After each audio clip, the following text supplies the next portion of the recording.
Okay, Indian, how many participants do you see? There are 11 participants, right? Totally? Yes. Yes, Akash. There are, I think, three more people yet to join. Do you think we should start? We can probably, if you want, we can even wait for a couple of minutes. I'm okay with that. You can check with Okay. others on a Okay, Sunday guys. morning. Yeah. It's just 1 Sorry to second. make you all about Somebody's having a challenge with this. I'll just tell them 1 second. Yes.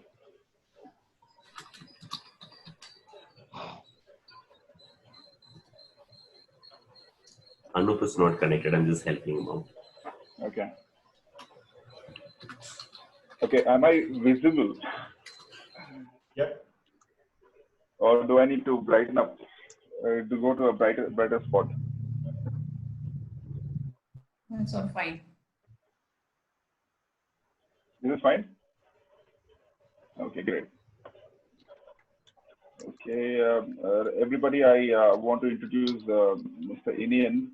He's the person who has given me his Zoom space today, and he heads a space called Common Sense Entrepreneur, and he's an entrepreneur coach. He's a business coach, so he helps people who are into startup business to grow in their business. So, as a sign of gratitude, I wanted to introduce Mr. Inian here.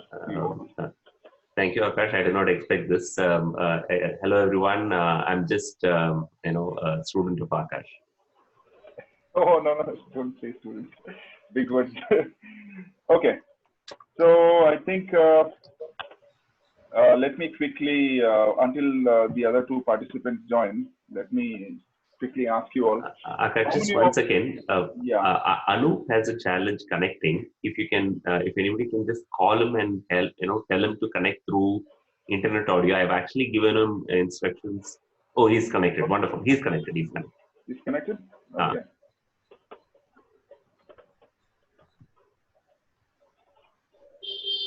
Perfect. I think we're good to go. Please go ahead. Okay. I think, I don't know who are the two other people missing.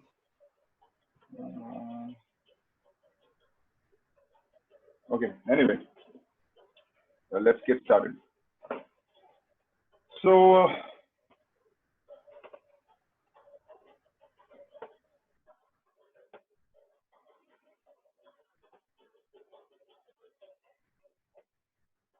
all right.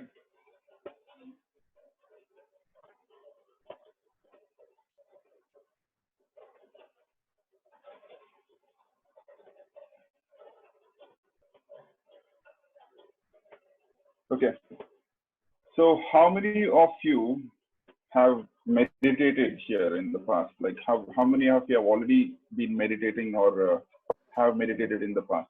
You all can unmute your mic and respond. Okay, Suresh has been meditating. And then yeah, I am. Harini, yes, Harini, my good friend, she has been meditating. Okay, who else? I started just now. You just started. Okay, great. Yeah. Okay. Akash, I've been trying for many years, but I cannot call it meditation. I've been actually having fights in my mind, getting distracted and things like that. Of late, I seem to have found a good option, but it's too early to say that I'm really into meditation. Okay. So now I wanted to share this PPT. Do you think I should share the PPT and talk, or do you think I should just talk like that? All right, I'll just start talking because PPT might distract them. Okay, so let's start with the introduction to meditation. What is meditation? Because a lot of people have been using this word too easily. And give me a moment. One more participant has actually joined.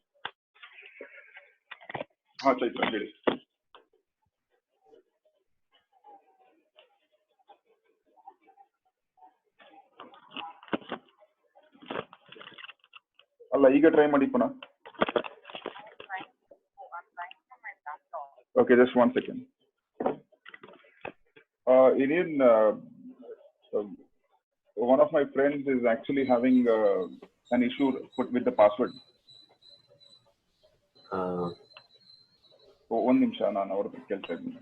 No, because it should just go through. I mean, even I had an issue, but it did connect at a few attempts. Just ask her to again start from the login ID. ಈಗ ಪುನಃ login ಇಂದ start ಮಾಡಿ ಹೇಳ್ತೀನಿ. ಅದು ನಂಗೂ issue ಇತ್ತು, ನಾನು login ಆಗುವಾಗ ಪಾಸ್ವರ್ಡ್ ಇಶ್ಯೂ ಇತ್ತು ಆಕ್ಚುಲಿ.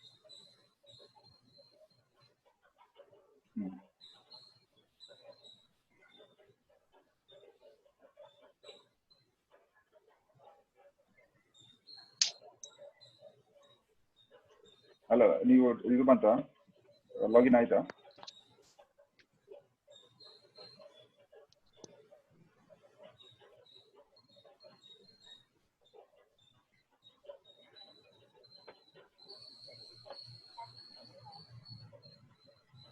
ಹೌದಾ? Okay, I do one thing, I pass you one gentleman's number, ಅವ್ರಿಗೆ ಕಾಲ್ ಮಾಡಿ ಈಗ. Sure. Immediately. Okay. Yeah. Sorry guys, some issue with the password. Give me a moment.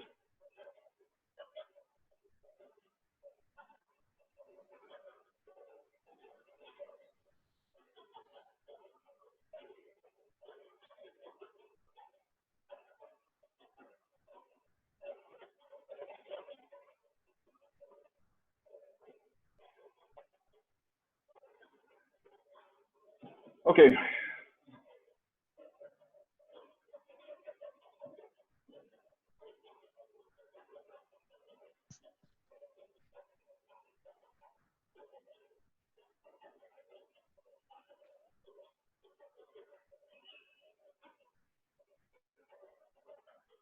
All right, guys. Sorry about that.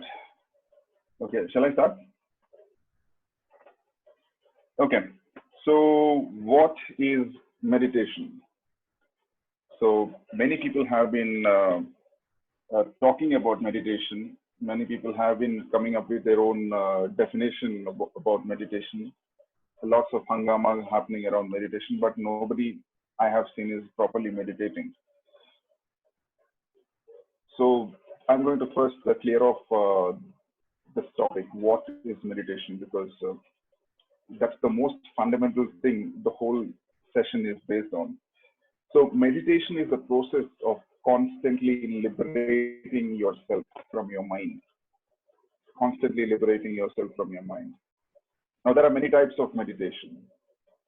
For example, mantra meditation, where you are constantly chanting a mantra over and over in your mind, thereby keeping your mind busy on that mantra. And when the mind wanders, you again become aware of that thought and pull your mind back into this mantra, and you keep chanting this mantra. So that's one form of meditation. And then there is chakra meditation, that is breath meditation, as they call it as anapanasati. So there are many types of meditation. But what I'm going to be teaching you today is called as the energy meditation technique, which I will be covering in some time. So different types of meditation, but all these meditation techniques have one fundamental rule: to liberate yourself from your mind. So meditation helps you to distance yourself from your mind, because most of the time when you are awake, when your eyes are open, when you are not sleeping, you are always in your mind. All the thoughts, all the emotions, past thoughts, some constant repetitive thought patterns, they keep constantly occupying your awareness, your attention. So meditation helps you to distance yourself from your mind, and thereby you can become aware of these thoughts and emotions. Okay. And gradually, when you're meditating, this meditator reaches the no mind state, also known as the true self state. So you must be asking, what is this true self state? So when your mind is absent, when all your thoughts, emotions are absent, what are you? This is your true self. In the true self state, you experience intense bliss. No pleasure in the material world, I would say, can match the bliss which you experience in this true self state or the no mind state. This is your true state of being because it's thoughtless. There, I would not say it's emotionless. There is only one emotion which you will experience, and that emotion is love, unconditional love towards everything. Because you will realize in this state, when you meditate, when you're not in your mind, you will realize you are part of the same cosmos. You're part of the same supreme consciousness, which is governing the entire creation. So you will realize you have been hating these people, right? That was actually your mind hating those people. When you reach this no mind state, you will not hate anybody. You will not discriminate people. You will start looking at everything equanimously. When I say equanimous, it means you're not labeling them as good or bad. You're simply accepting everybody and everything as it is. This is your true state of being. Okay?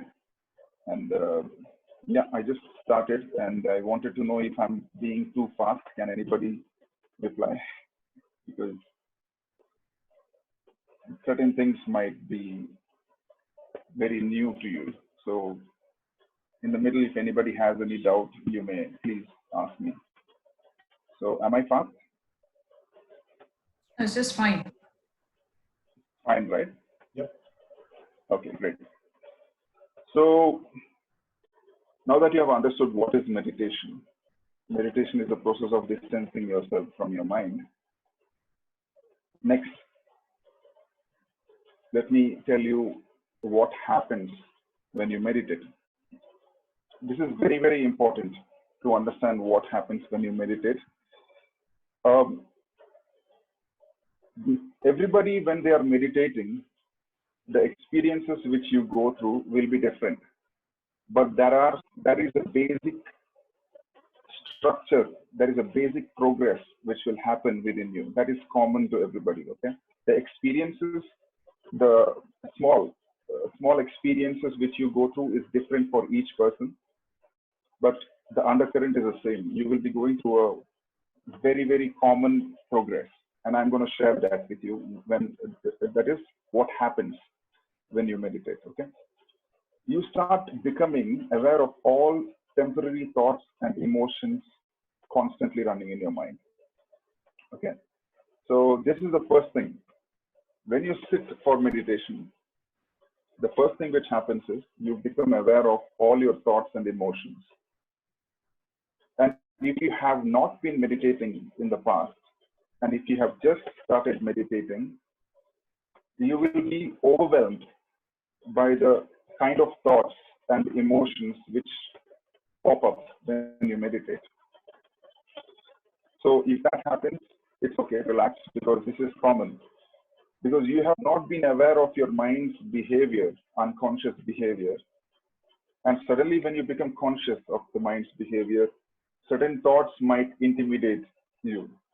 Certain thoughts might scare you, like what has been filled in my mind. You might have this certain apprehension coming when you start meditating. So this is the first phase of, first experience of when you're meditating. Gradually, your thoughts and emotions will start to reduce.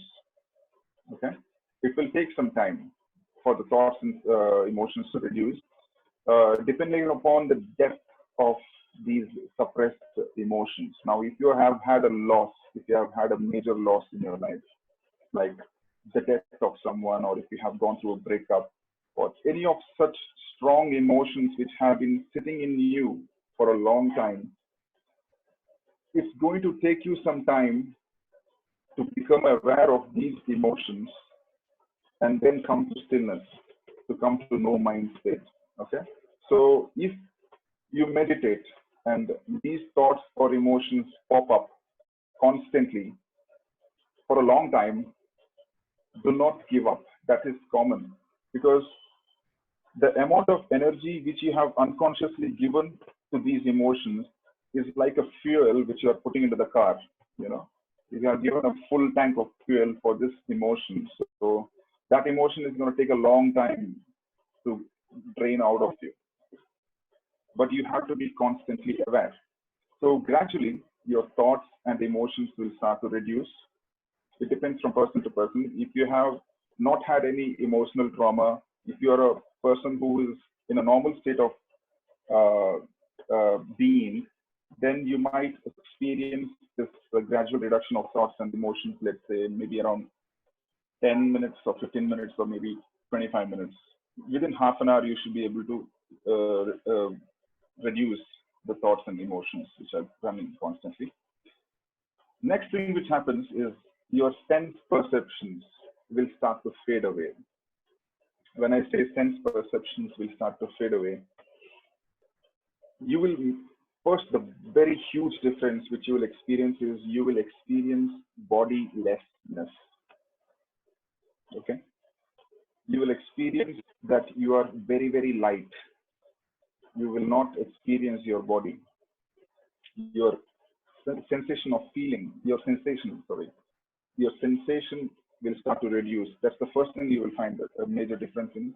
Then you will find a difference in hearing. All the external noises seem to be coming from very, very far away, even though they are very close. They seem to be coming from so far away, as if you do not belong to that outer reality.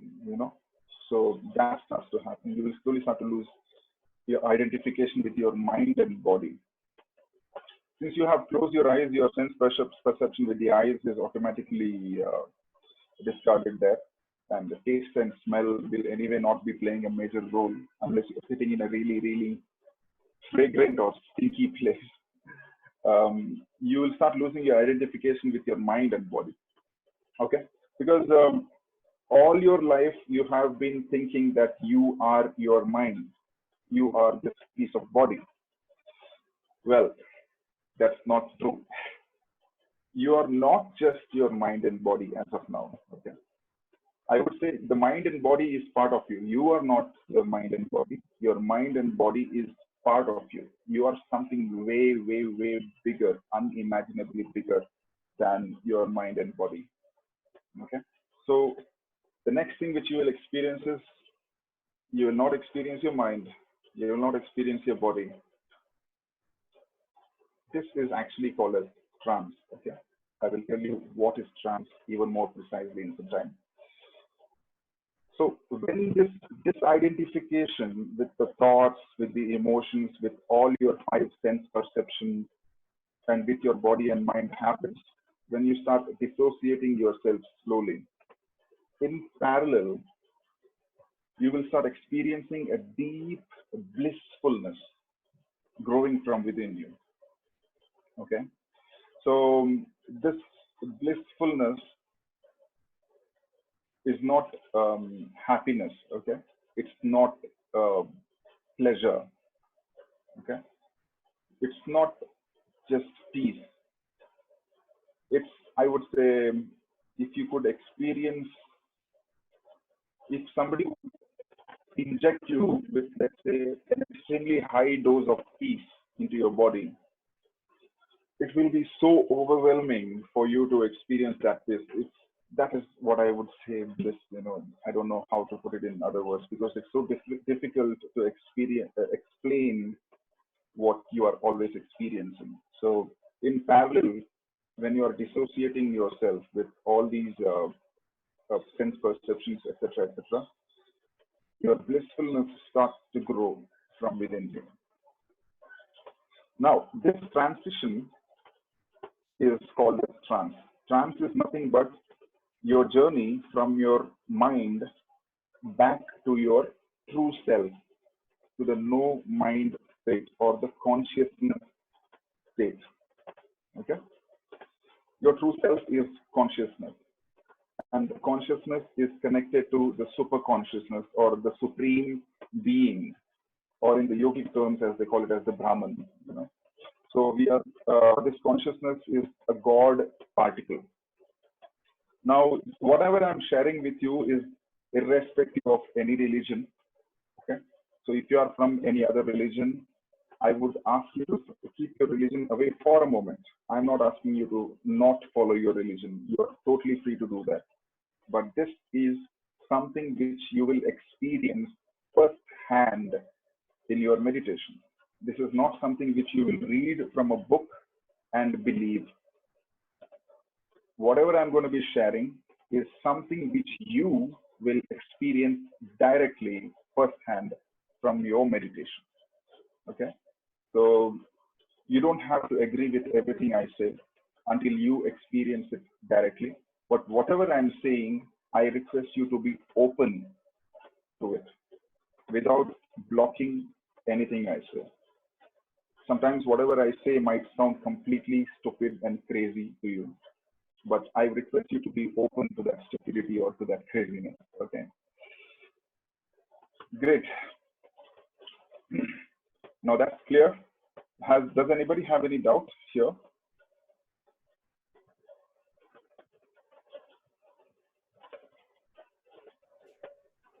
I want to see if people are with me still. No, I don't have any doubts. Okay. Yeah, it's clear. It's clear? Okay, Yes. great. Thanks. Next. So what is this consciousness or the true self state? In religious terminology, consciousness can be called as soul. Okay. To put it easy, to make it more familiar for you, consciousness can be called as a soul, but consciousness is too complex and you cannot simply name it as the one thing or the other. Consciousness is too complex. It's a very high frequency vibrational energy. Consciousness is formless. Okay. Consciousness, when I'm saying consciousness, it's you. All the participants who are here right now on this session with me, it is inside you. It is witnessing this session through your mind and body. Consciousness is ever present. Consciousness is formless. It's identityless. Consciousness is thoughtless. It's energy, which is witnessing the play of your mind and body. Okay. The best way to experience consciousness is simply sit. You can even open your eyes and simply sit and do nothing. We are so used to do things, right? Simply sit and do nothing. And you will feel there are two people inside you. One is the thoughts,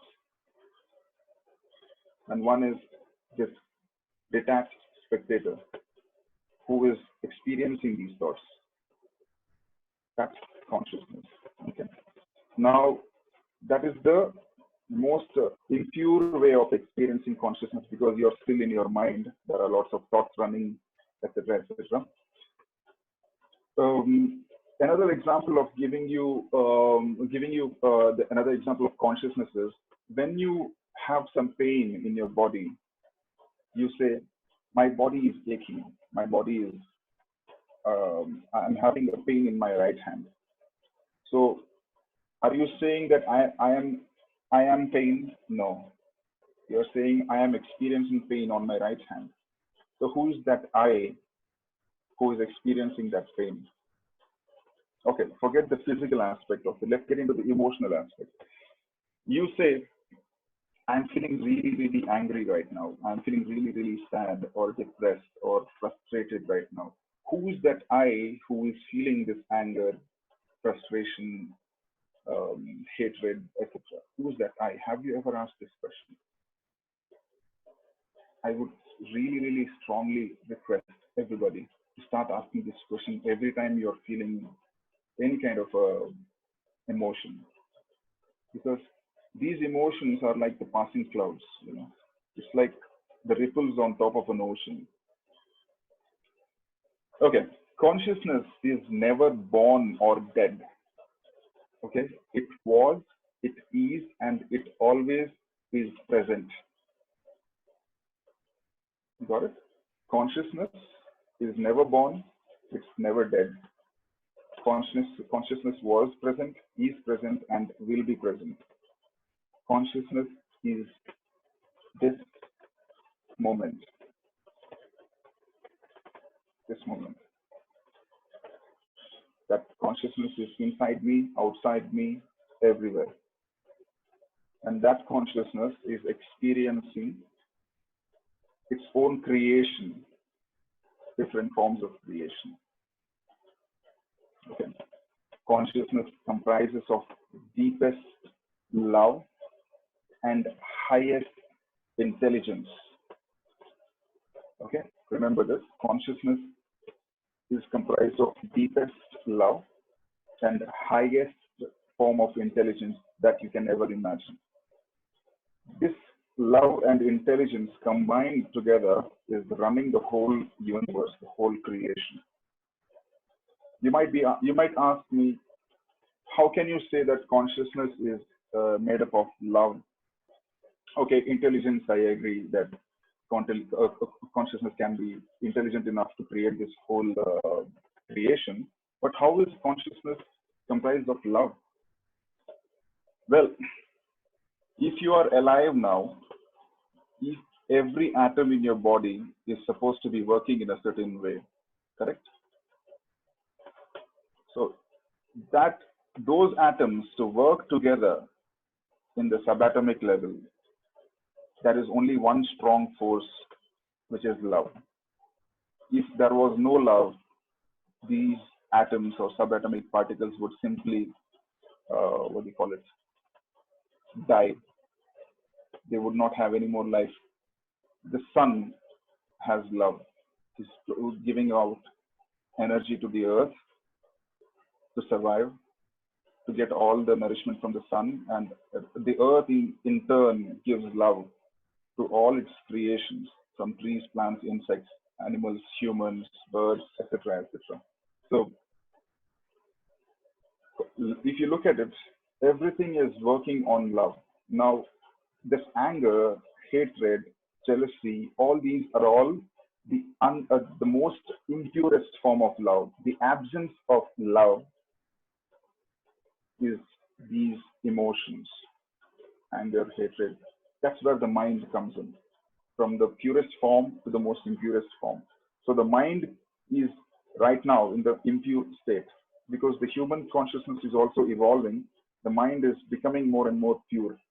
That's why you see a lot of people, awakened beings, popping up on this planet, becoming more and more conscious about why they are here, what is it they're supposed to do, etc. Okay? So that is what consciousness is. Consciousness has no identity, and consciousness loves everybody. Now, you might ask me, okay, I understand true self, consciousness. Now, why should I meditate? What are the benefits of meditating regularly? Because I will not be able to experience consciousness all the time and love everybody, love my boss, love my husband, or love my wife all the time when they are blabbering.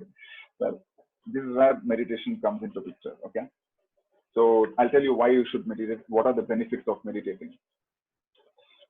Meditation helps you to realize that you are not your thoughts, beliefs, emotions, mind, or body. Okay, this simple realization that you're not your mind, emotions, thought, belief, etc., etc. This simple realization is going to make a huge difference in how you're going to live in this moment. Because these thoughts, beliefs, emotions might have been bringing your energy down, might have been negative, might have been your comfort zone, which you want to believe, but they are actually like vampires sucking the blood out of you. You know, they are not the actual truth. So the actual truth is this moment. That's it. Rest all is your mental drama. So meditation helps you to understand that you're not these thoughts, emotions, beliefs. When you realize this ultimate truth, you will not be controlled by your mind anymore. You will instead command your mind on what you want your mind to do for you. So Then you will realize when you meditate constantly, when you meditate frequently, you will realize your mind was a tool to experience this reality. Okay. But you have been thinking you are the tool. You have let the tool control you, which is an autopilot. When you start meditating, you become conscious that you have a tool called mind. Now you can use this mind where it's needed. Okay. You don't need to use your mind all the time. You can be in the no mind state like this. For example, when I'm waiting for someone, I again get into my energy meditation or meditation in action, which I'm going to be sharing in some time. I get into the no mind state. I'm so peaceful right now, extreme bliss. Not as blissful as closing my eyes and getting into meditation, but this bliss is beautiful, what I'm experiencing right now. Being in the mind is what I don't like anymore, because if I'm consciously being in my mind, yes, I'm happy about that. But if I'm unconsciously in my mind, start to chat, blah, blah, blah, blah, blah, blah, blah, blah, blah, blah, this person, that person, etc., etc. So meditation helps you with becoming aware of your mind and taking control of your mind. Now, when you start disidentifying with your mind and body, okay, disidentifying with your mind and body, all those negative thoughts and emotions which used to control you will start losing their power slowly and gradually. All those repetitive thought patterns, unconscious repetitive thought patterns, you become conscious of those thought patterns, okay? And hence, there are very rare moments that a regular meditator will complain about his or her life, because they will realize that complaining is also part of the mind. This moment has no problem at all. This moment is perfect as it is. Okay. Now the mind has the problem, but this moment has no issues. This moment is perfect as it is. But the mind wants this moment to alter, imagining that altered state could be a more better state. But that's a mirage which you're running towards. You will never find it. Okay, what are the other benefits of meditating? You will start living your life realizing that each moment is new. Each moment is new. Each moment is a new opportunity to transform, to evolve. Okay? You'll realize the depth of each moment. You will start living your life consciously. No pleasure or no pain can control you, as you are aware that everything in this life, including this life itself, is temporary. The thoughts are temporary, your emotions are temporary, this body is temporary. Everything which you are experiencing through this body is temporary. So once you realize this through meditation, even if you have a glimpse of this temporary nature of existence, you have cracked it. You will not be controlled by your mind. I would not say that if you meditate for, let's say, 1 month or 2 months continuously, you will be attaining samadhi. No, I will not say that. I will say you will be experiencing pleasure and pain. Your mind will start throwing those things at you, but you are aware. You are aware of those things. It's like when the sun is shining, the moon's light is very, very, very, very dim. When the awareness is shining, the mind's thoughts and emotions become very, very, very, very dim, because the awareness is so strong. This is said by Ramana Maharshi, a beautiful example. So, yes, another thing, this is the most important thing which will happen to you. Okay, you will surrender to the Supreme Being, and in surrendering, you will experience intense bliss in the now, because you realize everything is changing inside of you and around you. There is no point holding on to anything and everything in this changing environment. You will simply sit back and watch the show. You will surrender. You will surrender to the Supreme Being on those things which cannot be controlled by you. you will only start doing those duties which you want to do. Okay? Okay. Now, does anybody have any doubts here again? Akash, I have a question. Yes. See, I'm kind of getting what you're saying, but I'm a corporate person, and I keep hearing this being mindfulness, Yes. right?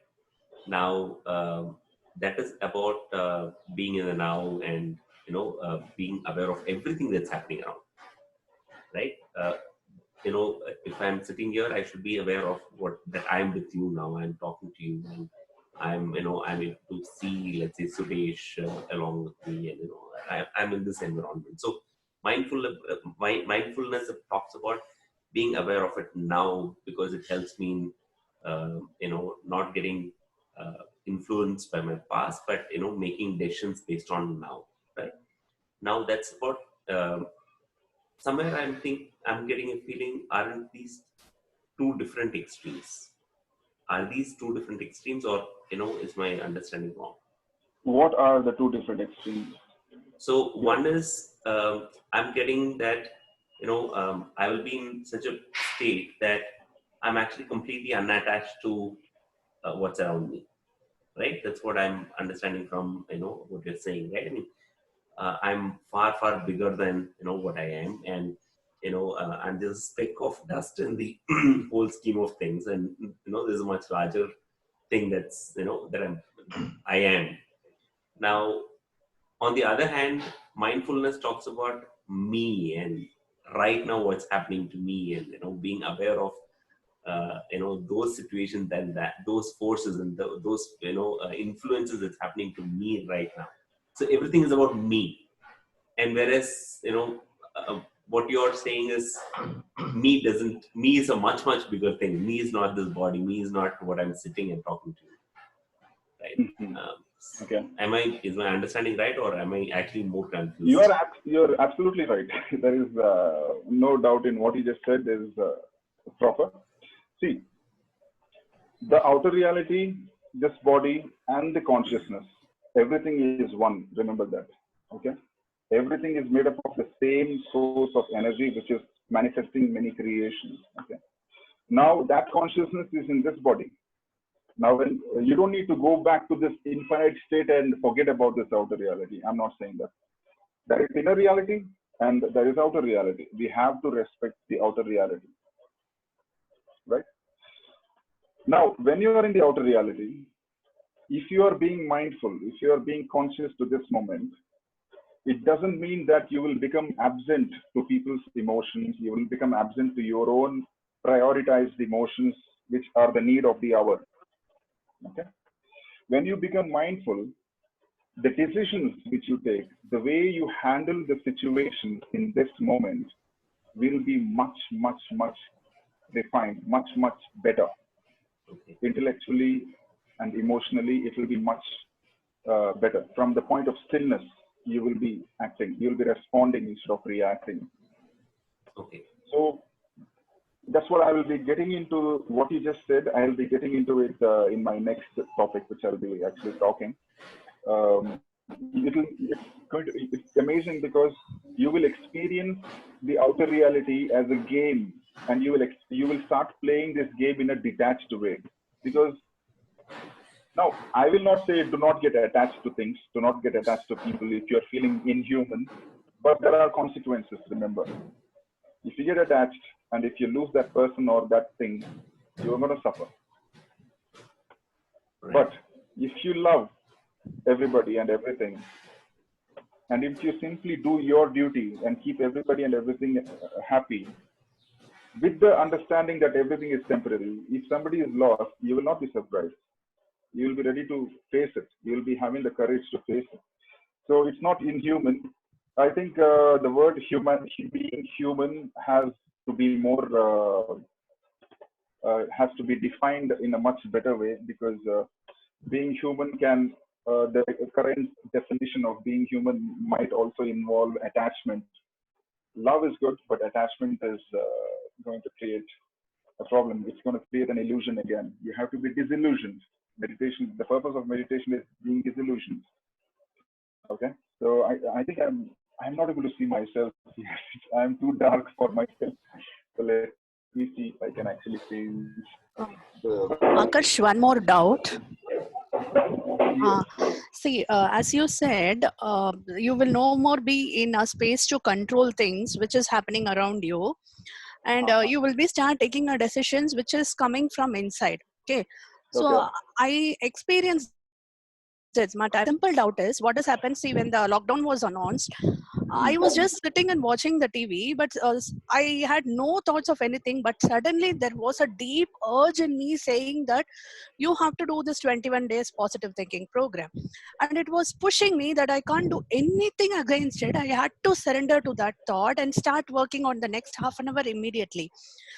Now, now I'm trying to understand, is it from a deeper level, or is it uh, like I'm not trying to see the reality actually. See, though I understand the thought, the inner thought was to help people out there who are thinking with anxiety and worry and the negative ways, or fearing how the future will go. I was not, I could see myself that nothing disturbed me. My intention, my focus was to do give the something to the outside world. So I realized that day that I was not there. It was not me at all for those 15 minutes. What was happening inside my mind, it was not me at all. I could clearly say that. But still, I want to understand, uh, is it coming from the space of deeper understanding or the consciousness, as you said, or it is something else? Just give me a light on that, Great. This if you is can. from a very intuitive perspective. You're asking me this question, and I believe your intuition is Okay. growing, Harini. Okay, and when your intuition is growing, you might come across some mysterious and puzzling kind of thoughts might occur to you. I have been experiencing that too. So now, answering your question, see, every soul, every creation has a role to play in this creation. Okay, and now you are only conscious about your mind and your body. You're okay. Let's say maybe let's say 5% conscious about your mind and body. Okay. Now, if you have to be 100% consciously living, then you will understand the high frequency downloads which are happening from the supreme consciousness.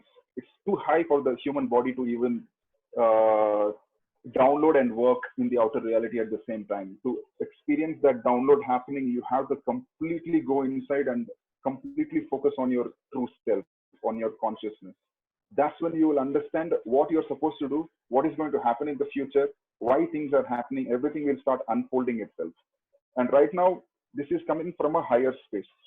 As you said, it is actually coming from a higher space. And since you have been evolving, the consciousness is helping, using you to help other collective, other pieces of consciousness to evolve along with you. You know, God is actually using itself to evolve itself, is what I would say. Okay, and it's a higher calling. And whenever you get that feeling, please go ahead, because this is where the unconditional love, which I'm talking about, comes into picture. You know, God is love, and it starts to give love through various ways, and it starts to experiencing this love through its other forms, and it's that other form will start showing devotion to God because it got love from you. So God is, what do you call it, the deity, and God is the devotee. You know, so through these bodies, yeah. Okay, I hope you got the answer. Thank you. Or Yeah. Thank you. yes. Okay, next. Okay, now I want to share with you all the best practices for meditation. Okay, and uh,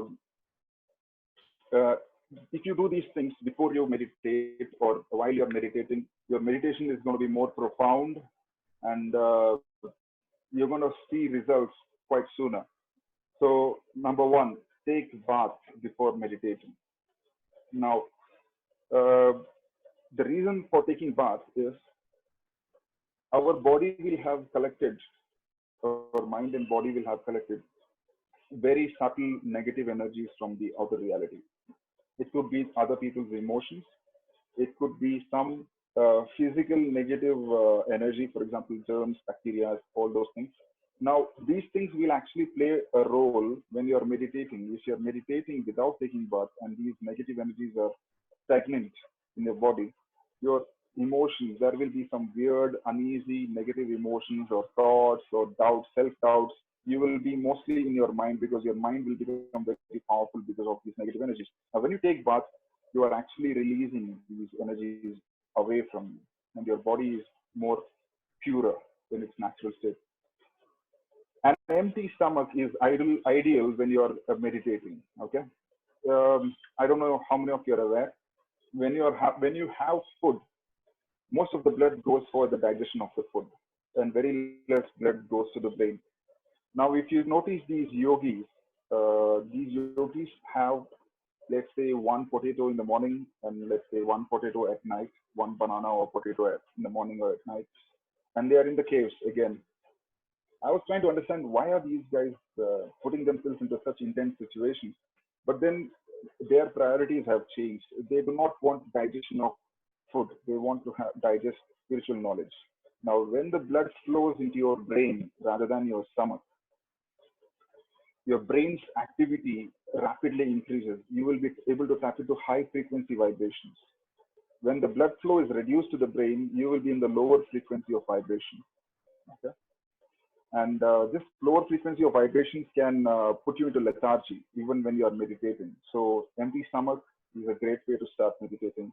Emptying your bowels now is an obvious reason because again that's going to be a major distraction for you, and that's going to be a blockage for the energy flow in you. And so empty your bowels, go to the toilet, finish your nature call, and then get into meditation. Prepare your body with gentle stretching exercises from head to toe. This again will release any stagnant negative energy.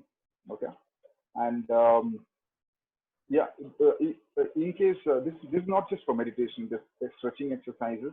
I have personally experienced that whenever I'm feeling low, if I simply go out, stretch myself, stretch my body in all possible ways, I feel much better. If you look at a duck, you know these ducks are very normal, very still most of the times, and occasionally there is some energy interaction, and two ducks fight with each other. Home goes. And then, if you notice, these ducks start to flap their wings very vigorously. And then again, they are still, and then they are floating. Actually, the ducks instinctively know that by just doing that, they're releasing that negative energy which has been sitting in their body. You know, so stretching can actually help you to increase your mood. If you have mood swings, you can actually do some stretching. Go out, preferably in the nature, and do stretching. If you have a terrace, go to the terrace and do some stretching. You will feel much better. That mood will just change. Best time for meditating. This is the best time. Early mornings from between 4 a.m. to 6:30 a.m. There is something called as Brahma Muhurta, and that's the time when the geometry of the planetary positions, everything will be in such a way. And I was told that there is a portal which opens to the earth. At that time, the downloads will be bloody strong. Sorry for using the word bloody because it was so intense for me. It will be really strong. So yeah, 4 a.m. to 6:30 a.m. is the most beautiful time to meditate. If you see, all the yogis will be actually meditating. Let's say from 3:30 a.m. to 6:30 a.m. That's the best time. Meditating 3 times a day. Okay, early morning, afternoon, post lunch. Yeah, post lunch you can meditate. There is a reason for that. And night before leaving to bed.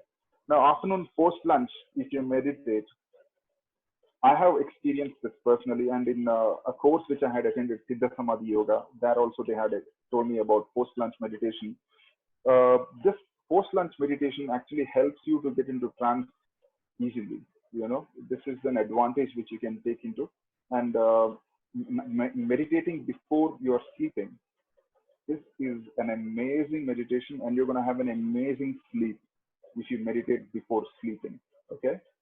So, I'm going to be talking about dream manifestation in some time, and meditating before sleeping and waking up early in the morning. They have a lot to do with dream manifestation, and I'll tell you about that soon. Then, always try to meditate in a calm and peaceful place. Okay, try to avoid places which are noisy. It's common sense. You will not be able to meditate unless you are a advanced meditator. You'll find it difficult to meditate in a noisy or a little disturbing environment. Find a calm and peaceful place. Next, fix one place in your house for meditation. The reason is, when you meditate in one particular place in your house, you are releasing a lot of positive, you're collecting a lot of positive energy. Consciousness is downloading into you, and you're actually collecting a lot of positive energy, and that energy will fill that space. And if you go back to that space again and meditate, you will get into trance that you are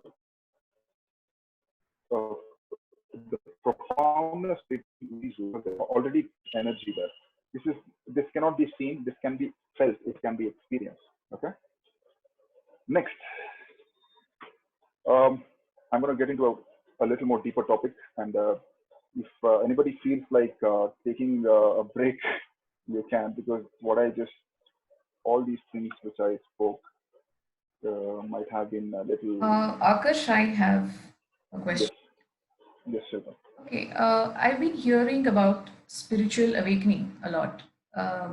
Is this the byproduct of meditation? And what is it exactly? What does the person get to know when he's awakened? Okay, great. This is a very good question. See, spiritual awakening is nothing but you realizing, okay, you realizing that you are in a play. You realizing that you are in a play, and all this is temporary. You are a visitor here. You're not a permanent resident here. You're a visitor here, and this is part of some bigger picture. Okay, and when you are meditating, definitely, without any doubt, you are going to get awakened. Because the moment you start distancing yourself from your mind, you will not be in your thought patterns anymore. You will not be thinking about house loan. You will not be thinking about husband. You'll not be thinking about children. You'll not be thinking about that movie. You'll not be talking about Tiger Shroff, Hrithik Roshan. You'll not be talking about Kumaraswamy or Yediyurappa or Narendra Modi. Nothing. You will start looking at all those things which you are thinking of from outside. And when you start looking at it from outside, you will realize, what is all this which is happening? And I have been unconsciously involved in it. Can I be consciously involved in it? Yes. Now that questioning, who am I? Who am I? And why am I here? What is all this? Is called as awakening. Okay. And So people who get into a deeper level of meditation are naturally awakened. That's what you mean to say. So honestly speaking, there are some people, and I myself, I awoke. I think that's the right word, right? I woke up without meditation. Honestly speaking, I woke up. You don't need to meditate to get awakened. You need to start doing self-inquiry. You need to start inquire, what is this? Why is this happening? Who am I? What is the purpose of all this? You'll start questioning yourself in silence. This happens mostly in silence, mostly when you are alone. Okay. And I had spoken to Indian in a previous session. Depression led me to spiritual awakening. From 2014 to 2017, I was in a major depression. Okay. Before that, I was already awakened in the shift. That was in 2011 or 2012. But then it's not strong enough. The self-inquiry was not strong enough. The questioning in me was not strong enough. But when I got into depression, I think between 2014 to 2017, my questions were so bloody strong because I was in a I was in a house in BTM. My cousin and I, we were living in a bachelor house. He left to work. I was sitting alone in the house. I was just quit my job and I was a full-time magician. Four walls. I'm inside and I'm looking at the four walls. I'm waiting for my shows to happen. And I have had my baggages from the past, all those negative emotions, personal issues, all those thoughts just threw my, my, my mind threw them into me. And I was not able to face my own mind. Everything in the outer reality. When I went to a mall, I felt so empty. When I went to a theater, watched movie, I felt so empty. Anything materialistic, I felt so empty. I could not feel any connection. I felt, why am I even alive? I don't feel connection with all these things. But that depression can either put some people into suicidal thoughts or it might push you into spiritual awakening. And I am really blessed I was pushed into spiritual awakening. That's when I started questioning and I realized that nobody is permanent, nothing is permanent, everything is temporary. Then who am I? What is permanent? What is the permanent joy can I find? That's when my seeking started, and then I eventually got into meditation. So yeah, meditation definitely will help you into that awakening, but self-inquiry also will help you into spiritual awakening. Okay. All right. Thank you. So anybody has questions, or shall I continue? Looks like people are with me.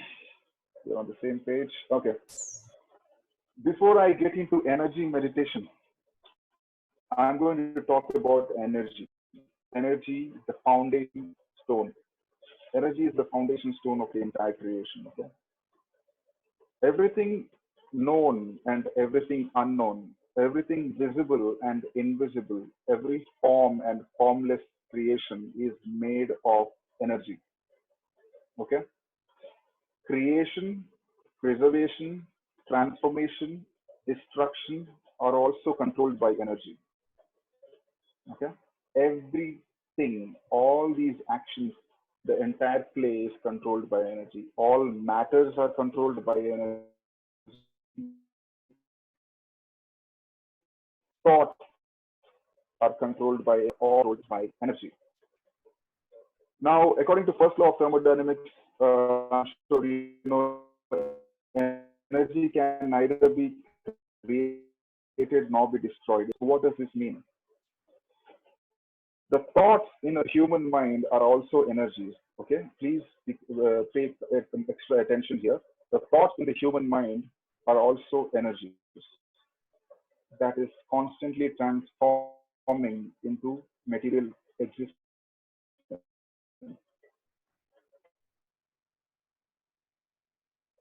or manifesting into reality. Now that thought is no more. The thought will have altered because the manifestation of that energy has come into physical dimension. In fact, we all have been manifesting our thoughts into realities since childhood. Okay, I want to know if Indian knows this answer. I have spoken in the previous session. We all have been manifesting our thoughts into realities. Can anyone tell me how? Okay, everybody's probably wondering what are these thoughts? Okay, well, let me tell you what are those thoughts. We have been manifesting thoughts like anger, hatred, jealousy, revenge, fear, self-doubt. All these thoughts have been manifesting into outer realities, okay?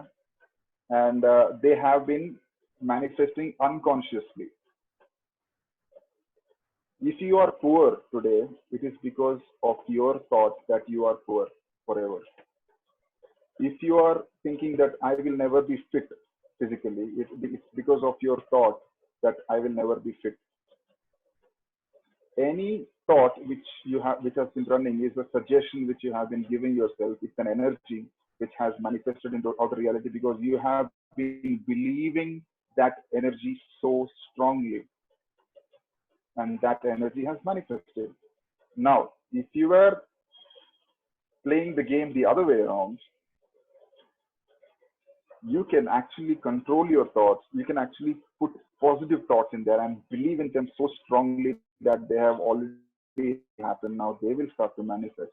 Okay, I'm coming to that in some time. So again, introduction to so energy. I hope you understood that everything is made up of energy, and energy can be changed, can be transformed or transferred. Now it cannot be created or destroyed because the universe was, is, and always existing. Okay, that energy is always existing, and that energy is abundant, infinite. Now that energy can be transformed, that energy can change and manifest into creation, destruction, invisible energies, whatever you want to call. Now I'm going to talk about energy meditation. Now that you have an idea of the idea that your entire body is made up of energy, I'm going to tell you what is this energy meditation. Okay, because before we get into energy meditation, it's very important that you understand the crux of it, the foundation of why we are doing this energy meditation. Okay, our body is made of energy vibrating at an unfathomable, extremely high frequency, right from the subatomic level. Okay, our body is energy which is vibrating at an unfathomable, extremely high frequency energy in the subatomic level. If you notice in the atom, about the atom in quantum physics, they say the atom sometimes behaves as a wave, sometimes as a particle. So there is a beautiful explanation about that. But again, um, in Dr. Joe Dispenza's book, I have read a wonderful explanation about that.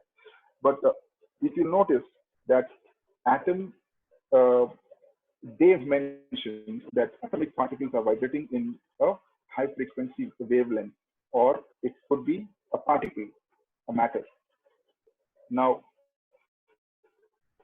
whether it is a matter or whether it is a frequency, it is constantly there and it's not there, there and it's not there, there and it's not there. So if it's a particle, it's there, it's not there, it's there, it's not there, it disappears, appears and disappears. All the electrons in an atom appear and disappear, appear and disappear, appear and disappear. So that appearance and disappearance are also a form of invisible vibration of energy. Okay. So you are not able to physically feel that energy vibration, but we will get to that in some time. Our body's collective intelligence, okay, our body's collective intelligence is much, much higher than that of our mind. Now you might wonder, how is my body's intelligence much better, much higher than my mind? Well, your body is functioning in the way it's supposed to function. Your body is aging in the way it's supposed to age. Your body has memory. When you touch something, when you enjoy some physical pleasure, your body catches hold of that memory and your body triggers it back to your mind. Your body knows when to die, when to leave, when to let go of this cosmic energy, when to deteriorate. The age at which the body is deteriorating, everything is precisely calculated. Consciousness is residing entirely in the body. Okay. When you bring your awareness on your entire body, you tap into something which Mr. Eckhart Tolle.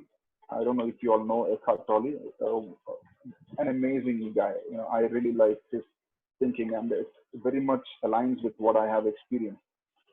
When you bring your awareness on your entire body, you experience something called as the being state. The being state. Eckhart Tolle calls it as the being state. Okay. So in this being state, you become completely aware of your body's subtle energy vibration. It's like tingling sensation throughout your body. You know, it's like butterflies just flying all around your body. You feel very subtle energy vibration. And in this state of awareness, you tap into the now and here, to this moment. I'm experiencing right now, this moment. I'm experiencing the subtle body energy vibration right now. A moment which passed a second ago does not hold any value to you as the concept of time does not exist anymore to you. You will realize that this moment was always there. There are physical things changing in this moment, which creates an illusion of time in your mind. But this moment was there, is there, will be there. Psychological time, yes, to go to your work, you need time, but that is something which is made up. Okay, you will experience intense bliss, and you start to flow with life without resisting it. When you get into this, when you start doing this energy meditation practice, you will experience a lot of bliss, and you will start to flow with life without resisting it. When I say you'll start to flow with life, you will not be in your mind anymore. You will not be complaining about your life. You will instead accept life as it comes, because you realize the temporariness of life, and you are simply going to do what you're supposed to do. You'll reach that state. That's the selfless surrendered state. You will, in this energy state, in this energy meditation technique, in this being state, as I explained, you will become aware inside and outside and equanimous towards everything that's happening in the outer reality. Okay? When you're tapping into your body's energy field, you become aware and equanimous to everything which is happening to you. Your body's collective higher intelligence will help you to take much better decisions, like I was speaking to Indian earlier. In handling the situations of our outer reality, your body's collective intelligence will help you to give a much better decision making. You will be deciding from a point of stillness. Constantly becoming aware of your entire body will start healing your body. When you're constantly becoming aware of your body, you will start to heal your body naturally, and your immunity system will get boosted. One of the presidents of Pyramid Valley in Bangalore, I think Pyramid Valley International, Mr. Sriyan Saga, he explains about how he cured his tuberculosis and also his arthritis by focusing on those pain areas on his body while he is meditating, bringing all his awareness on that pain and becoming equanimous to that pain. Simply observing it, he experienced the pain turning into a vibration, and then that vibration slowly diminishing, and then the pain disappeared. Now, these pains are coming from the pain body in your psychological mind, whatever you have collected from the outer reality. Now, they are all energy at the end of the day, it's all energy vibrating. Pain, pleasure, everything is energy vibrating at a certain frequency. So, you can heal your body through meditation. You will start to manifest love, peace, and joy naturally within and around you. Okay. Now, let me tell you guys something. I have been a guy who was too masculine, okay, and I'm a guy who was like very short tempered and approaching things in a very rough way. And the word love meant weakness to me. The word love meant weakness to me. Okay, when I say love, peace, joy, compassion, all these things sounded feminine to me. Okay, but after tapping into this space in my meditation, I understood what is love. You have to only experience love, joy, peace to understand them. Once you understand them, you don't want to come out of that state, because the state of hating someone is not as pleasant as the state of loving everyone. You know. So in this energy meditation technique, you will start to experience, and you will start to create, you will start to manifest love, peace, happiness, joy naturally inside of you and around you. Next, this what just Harini asked me a while ago, you will start to uh, understand cause and effect, why things are happening. Okay, you might not be able to logically explain those things, but in meditation, you understand why things are happening. You'll understand that people's suffering is because of their own minds. You'll start understanding that certain incidents, for example, this coronavirus right now, the pandemic which is happening, there is a reason to it to happen. You will understand all these things in a much, much deeper, much, much cosmic level. when you are in this energy meditation technique, or when you're focusing on your body, entire body, you will start recognizing those unconscious thought patterns of your mind. Okay, this is very important because you will recognize them, and it will take some time for you to become conscious and let go of those unconscious patterns. They might for some time, but awareness is the key. Finally, you will realize that peace lies within.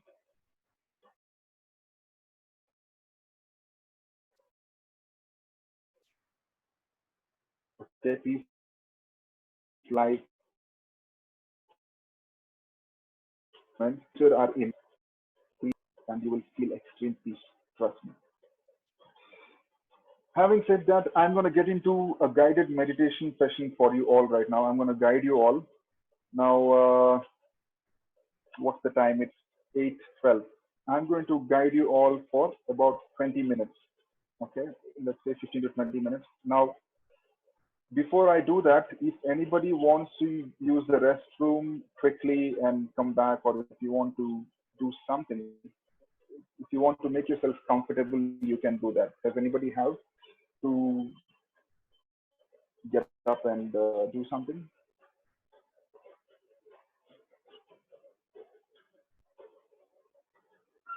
Okay, looks like everybody is ready for action. Okay. On the chat, somebody just asked for 2 minutes. Oh, okay.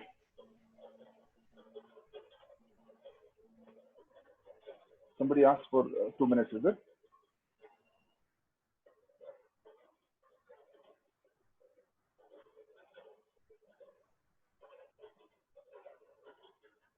Hmm. So meanwhile, if anybody has any questions, you can shoot it now, because what I have shared is a lot. I've been sharing a lot of things, and some things might have some traffic jam in your mind. So if anybody has any questions, maybe you can ask them. Who is Okay, this one place? Yes. Who is that? somebody else is asking, I guess. No, Okay. Okay, yeah, I'll go ahead. So when you just start meditating, it's a little difficult to focus because your mind is chatting and wandering, right? yes. And I see that leads to kind of a frustration because you're trying to pull back your mind into a state of stillness, but then after a few seconds, forget a minute of meditation. After a few seconds, you see that your mind is again wandering somewhere, and generally the past or the future or whatever comes into picture. So how do you deal with that kind of frustration, that irritation that comes? You cannot pull your mind back to stillness. Okay, I will tell you that. You can only make your mind aware. I mean, you can only become aware. Sorry, you can only become aware of your mind. You can only become aware of your thoughts and pull them back to pull your attention back to your body. Now, when you are becoming aware of your thoughts, that's what I'm going to be doing in my guided meditation session right now. I'll be telling you what will happen when you are meditating, and you just ask me that question. So let me answer it anyway. Before we get into meditation, guys, okay, that is a question by Anup. What's the difference between mind and mindfulness? Okay. Mind is made up of thoughts, emotions, and feelings, etc. Mindfulness is being aware of your mind. I hope you got the answer. So, yeah. Uh, now let me get into the technique. Okay. Now, before we meditate, there are certain important things, and Shilpa had just asked me one question. Now, when you are going to meditate, have one strong determination that get into meditation with a strong determination of meditating. All of you, okay? get into a very strong determination of meditating. All right. Now, in this energy meditation technique, I will be making you focus on your entire body. Now, when you are meditating, definitely thoughts will arise. You have to accept that fact and then meditate. Okay? If you are meditating, it does not mean that thoughts and emotions will not arise. They will arise. You have to become aware and equanimous to them. When I say equanimous, I hope you remember you're not supposed to label any thought as good thought or bad thought. That's again your mind. Mind is opinionated. Consciousness is not opinionated. Okay? So when you are meditating, you will come across thoughts, become aware of those thoughts, be equanimous to those thoughts. You will realize, not realize, sorry. Once you become aware and equanimous to those thoughts, once you become aware, you know that the thought has been controlling you, right? Pull your attention back to that focus, which I'm going to be sharing right now. Okay? So become aware, pull back. Become aware, pull back. Become aware, pull back. Now, when this becoming aware happens, there are certain thoughts which will repeat again. Those thoughts will come again. Become aware, because do not be in the past. If you are frustrated, that means you have been in the past, right? You have been in the past thinking, oh, that thought had come that time. Why is it coming again now? That you are again in the past. That is again in the mind. Again, that thought will come. Become aware. Equanimous. Come back. Again, that thought will come. Become aware. Equanimous. Come back. And if you are feeling frustration, become aware of frustration as well. Okay? Once you become aware of frustration, that frustration will not come because you have accepted that your mind is having repetitive thoughts. You have to accept your mind's current state of being. Do not meditate with the expectation that you will experience extreme bliss. Meditate just to become aware and equanimous. Rest of the things will happen by themselves. Okay? The stillness, the bliss which you experience, all that will come by itself when it's supposed to come. Job is to rock solid awareness and towards all these emotions and thoughts which are coming. And coming back to this focus point, which I'm going to tell you now. That's all. Rest all will unfold itself. Once you come out of your mind gradually, as I said, it might take 10 minutes, 15 minutes, I don't know. Gradually, it will unfold. Things will start to unfold. And the mind does not have control over that. So you have to let go of your mind. You have to stop thinking. When these experiences unfold within you, you have to stop thinking because the intellect cannot understand these infinite experiences from within. Okay? Do not try to think. Whatever blissful experience you have, do not try to think, oh, what is this? Let it happen. The learning will happen to you automatically. Surrender to it. Okay, guys? Let's begin. Okay, now, you don't need to sit on the floor to meditate. If you're sitting in cross-legged position or in Sukhasana, Siddhasana, Padmasana, it is great. But if you're having, issues sitting on the floor, initially I would suggest that you can sit on chair, legs flat on the floor. Your hands, you can keep them in Jnana Mudra, or you can keep your palms open, or you can go for Bhairava Mudra. It's your choice. Okay. Keep your palms open. Laps. Okay. Gently close your eyes.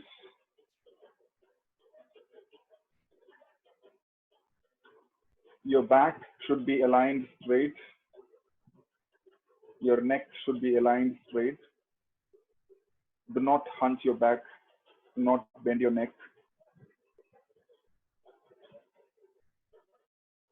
Your back should be sturdy. Your neck should be sturdy. At the same time, your entire body should be completely relaxed. Any restlessness on any part of your body means that your mind is still active. So relax your body from head to toe, top of your head to the tip of your toe. The entire body should be completely relaxed. With every breath you take, I want you to go deeper and deeper into a beautiful state of relaxation. Relaxation of your entire body is a fundamental preliminary thing before you meditate. No tension on any part of your body, no stress on any part of your body.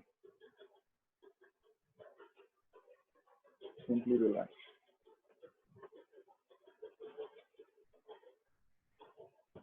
That's great. Going deeper and deeper. Do not open your eyes. Do not move your body unnecessarily. If you're feeling discomfort or any severe pain, then maybe you can shift your body. Otherwise, please do not move your body. Do not open your eyes. Gently close your eyes and relax yourself. Take a deep breath in and breathe out, relaxing yourself. Take a deep breath in and breathe out, relaxing yourself. One last time. Take a deep breath in and breathe out, relaxing yourself. Every part of your body. Wonderful. Now, as you're relaxing yourself, I want you to get into this space within you where you do not have any identity. I want you to get into this space where you do not have any identity. There is no name, no gender, no designation, no caste, no religion, no likes and dislikes, no opinions, no nationality, no race, nothing. Destroy all the identities for now. Keep your identities aside. I want you to reach that space of nothingness.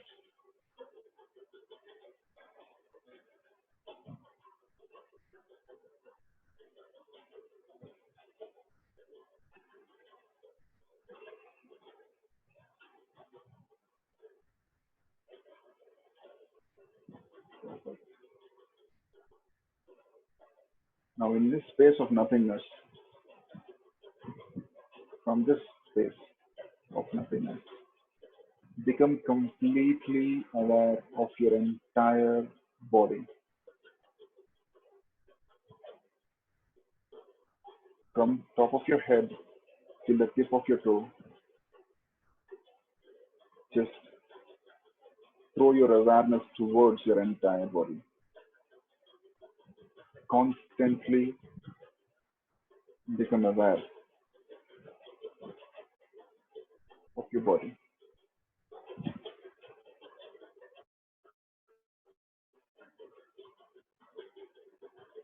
And as you become aware of your body, you might experience certain itching sensations, tingling sensations,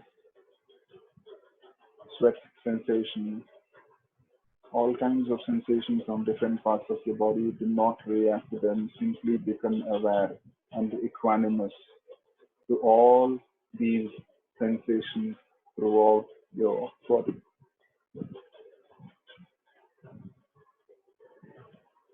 Do not react to any sensation. Simply observe.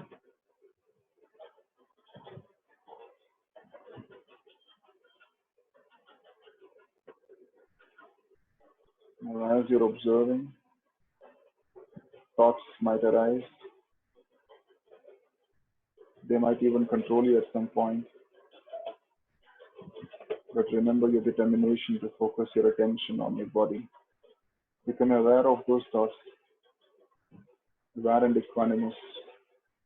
Bring your attention back to your body. Experience this moment as it is. aware, equanimous, aware, equanimous.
Gently bring your attention to your breath.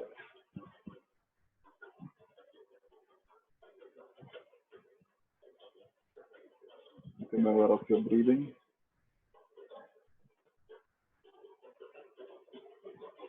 Do not try to control your breath.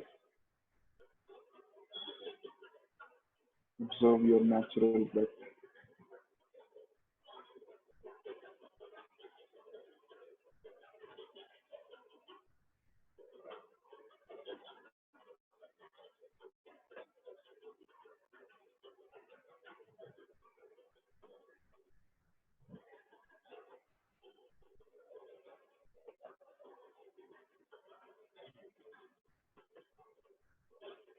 Bring your hands in front of you in Namaste position.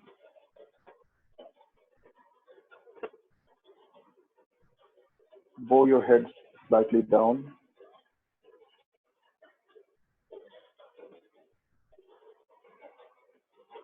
Now it's time to show gratitude. Gratitude to the Supreme Consciousness for giving you this moment to experience. Gratitude to your parents for giving you all the love, food, education, shelter, unconditionally. Gratitude to your brothers, sisters, relatives, friends,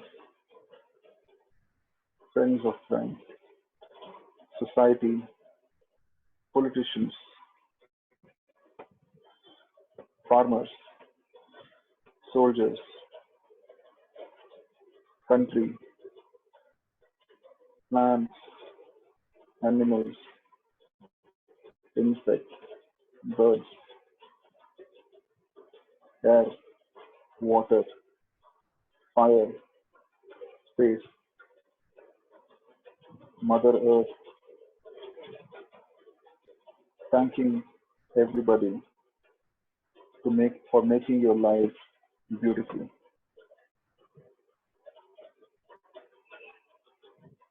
Thank the sun for giving light every day unconditionally.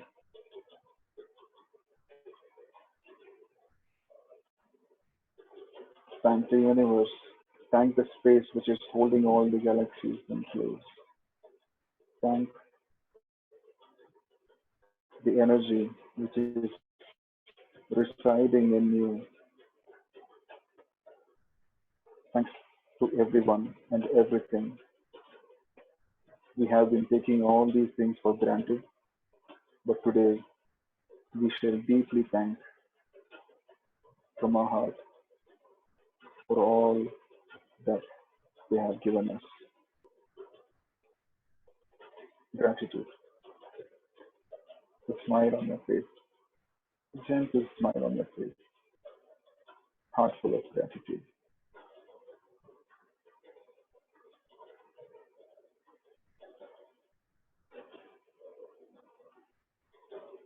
Beautiful.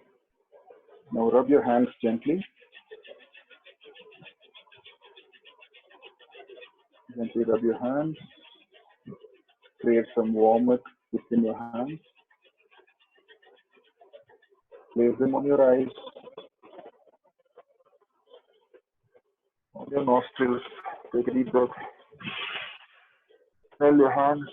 Go to your neck, to your ears, to your neck, to your chest, to your body. Spread your hands to your legs. Take a deep breath in. Feel this moment. Gently breathe out, relaxing yourself. And gently open your eyes whenever you feel like.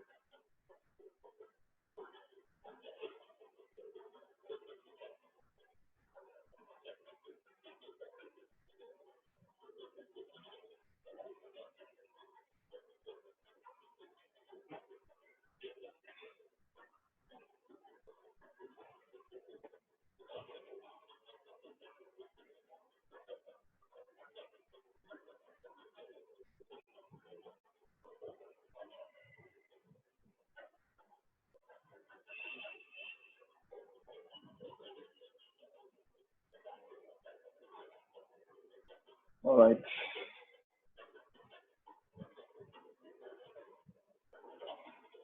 It will take you some time to talk now. Stillness is so profound. Hmm. Okay. Now, before I move on, I think I have another half an hour left. Before I move on, I have to keep this laptop for charge. Yeah. So before I move on, I want to listen to some of the experiences from you guys. Yes. Who wants to start first? Yeah. Harini? Yes. Yeah. See, I been meditating for maybe 3-4 years. I don't now realize any days or years or numbers, but I have been somewhere brought to this of something beyond me, which has brought me to this space of meditation. Been doing chakra meditation, guided meditation, different types, whatever I come across, even just music meditation. So whenever I meditate, this usually happens. My hand starts putting out heat. I feel within 5 minutes, I feel heat goes out from my hand. This is a very routine thing for me. And here it starts paining or something starts working out. I couldn't understand what is this. No, it's not thoughts. Okay, thoughts are separate.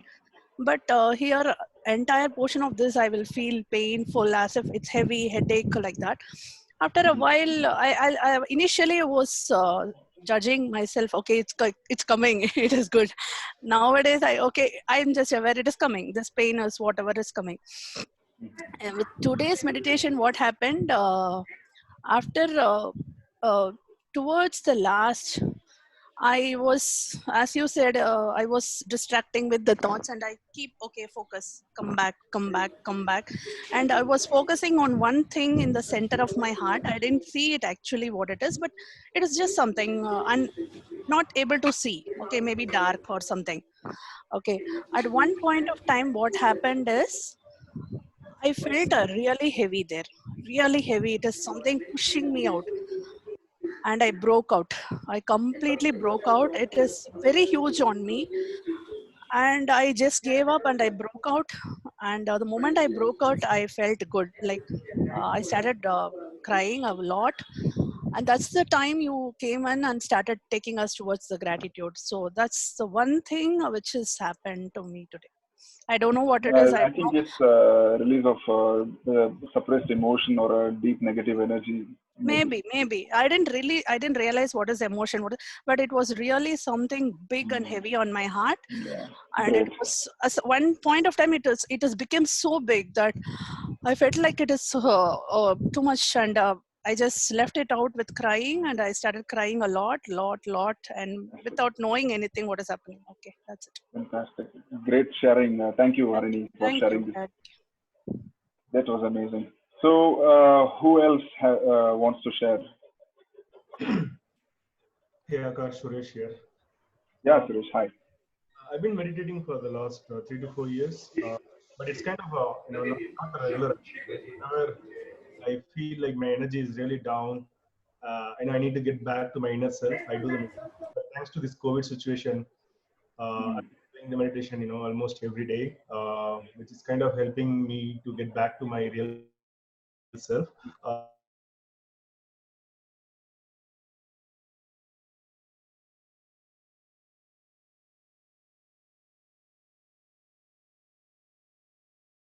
Because control it, I just try to Mm. observe the thoughts, right?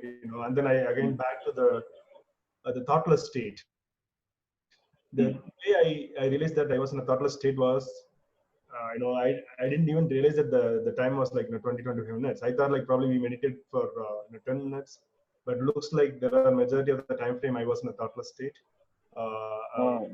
is that or am I was in a was I in a kind of a sleep state? How do I differentiate that actually? See, if you're asleep, you will not be experiencing this pure bliss which I'm talking about. Okay, sleep is very close to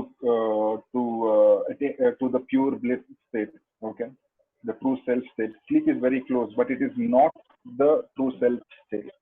So if you fall asleep, you'll definitely know you will doze off like that, and you'll not be aligned straight. That is why keeping your back and neck aligned straight helps you in the long run. It will tell you whether you are falling asleep or not. Yeah.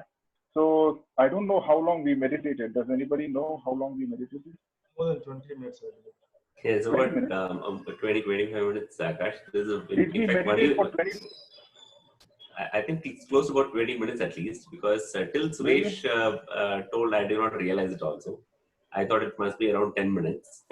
I actually Uh, Oh my God. I felt it was like I pushed you guys into 5 minutes.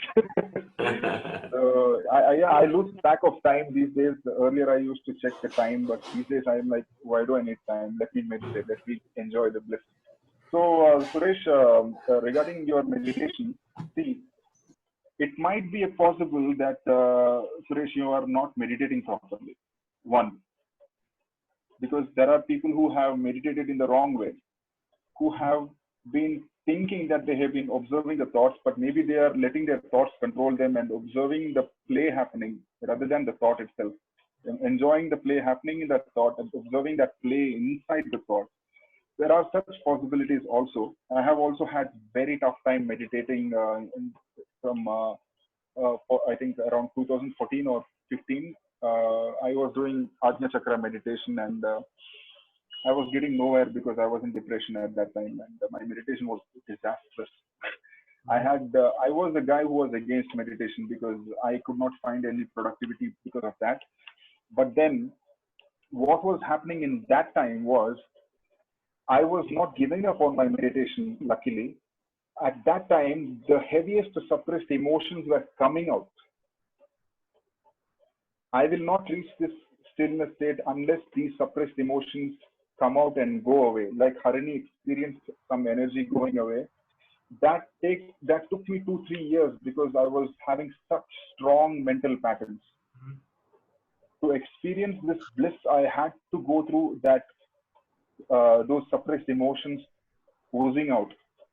You know, I had to become aware, equanimous, let go, aware, equanimous, let go. It was a bloody painful process, but I was able to track difference maybe once in 4 5 months because the thought was not controlling me the way it was controlling me. I was accepting some part of the reality the way they were. You know, you will have to observe these minute changes within you. Otherwise, it's very difficult to understand your spiritual growth. There is no scale here.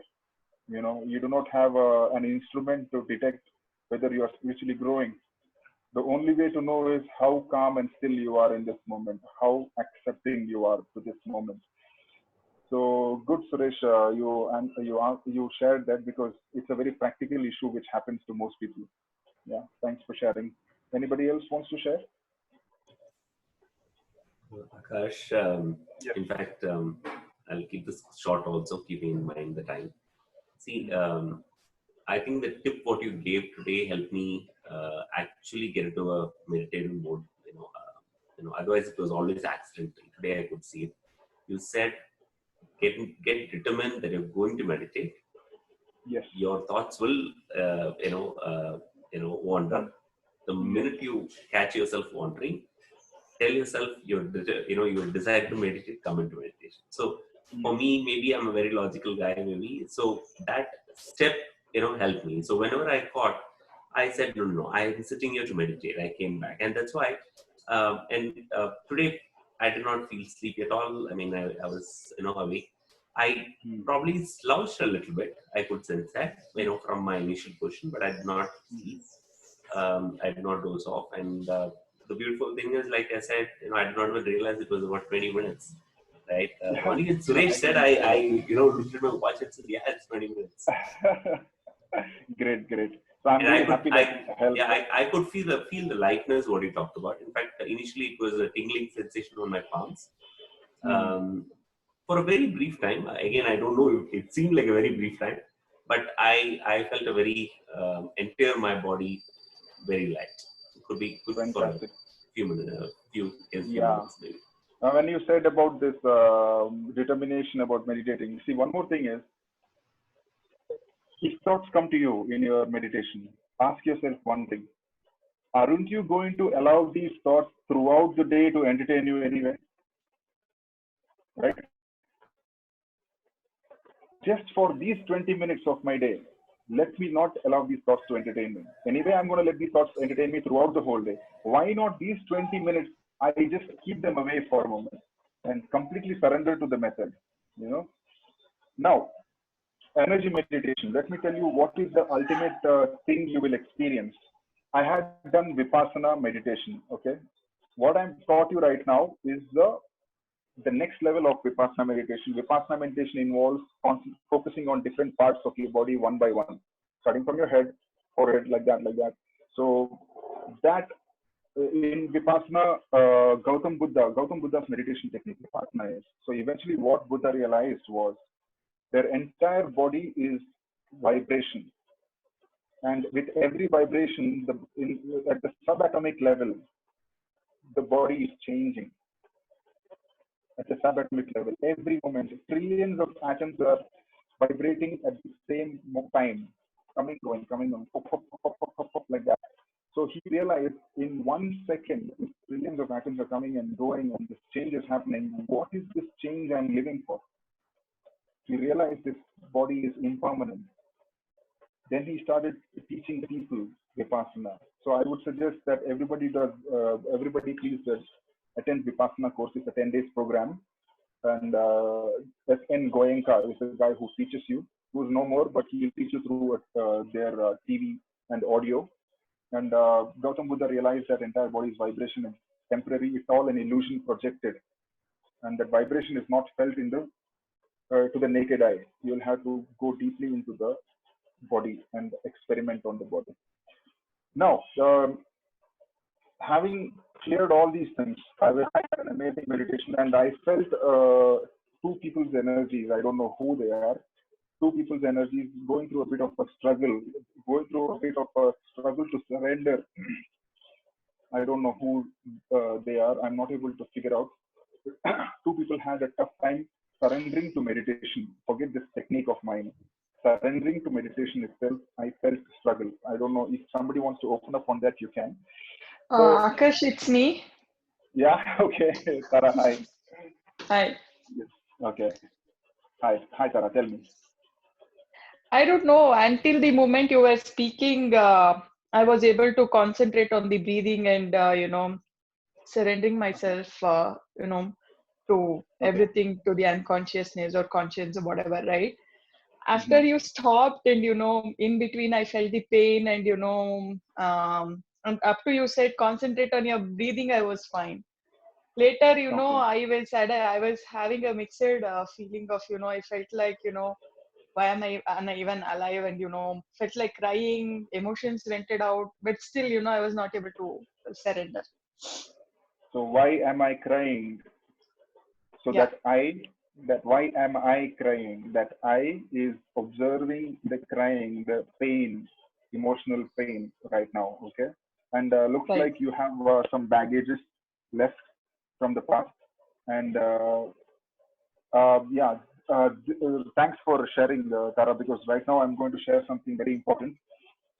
When you are focusing on your body throughout every day, when you're going to meditate, do the energy meditation, there will Right. be some days where you will not be able to focus on your body because one predominant thought will take over you, All right. one emotion will take over you. Until and unless you focus only on this emotion, become aware and equanimous on this emotion, and let this emotion fade away, you will not be able to focus back on your body.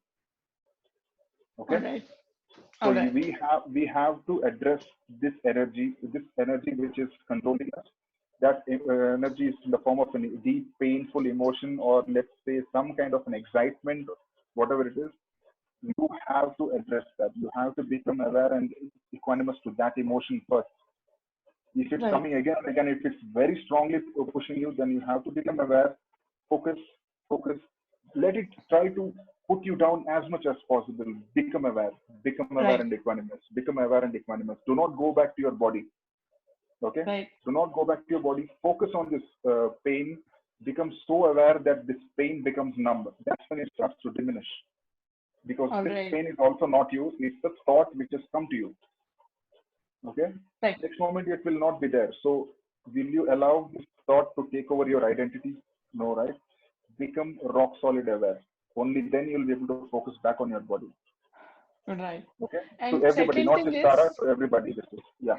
Yes, Tara. every day I do mantra meditation at home, saying Om Mm, Namah Shivaya like 108 times and Mrityunjaya mantra.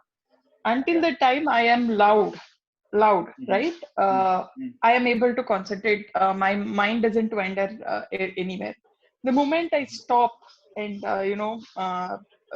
stop chanting in my mind itself, not shouting. I mean, not talking loud and Mm-hmm. chanting it, right? It's Mm-hmm. fine. So it's been happening for many years. I don't know how to. Maybe I'll So take you this are offline saying with you. if you are chanting it out loud, it's easier for you. I mean, my mind doesn't wander anywhere. At least If you're chanting it it is. out loud, your mind doesn't wander. Yes. So if Yes. you're chanting it in your mind wanders. Yes. Yes. I'm Yes. not able to So concentrate. yes, there are three ways of chanting mantras. One is chanting it out loud. The other is whispering the mantra. And the best practice is to chant the mantra in your mind. Right. Okay.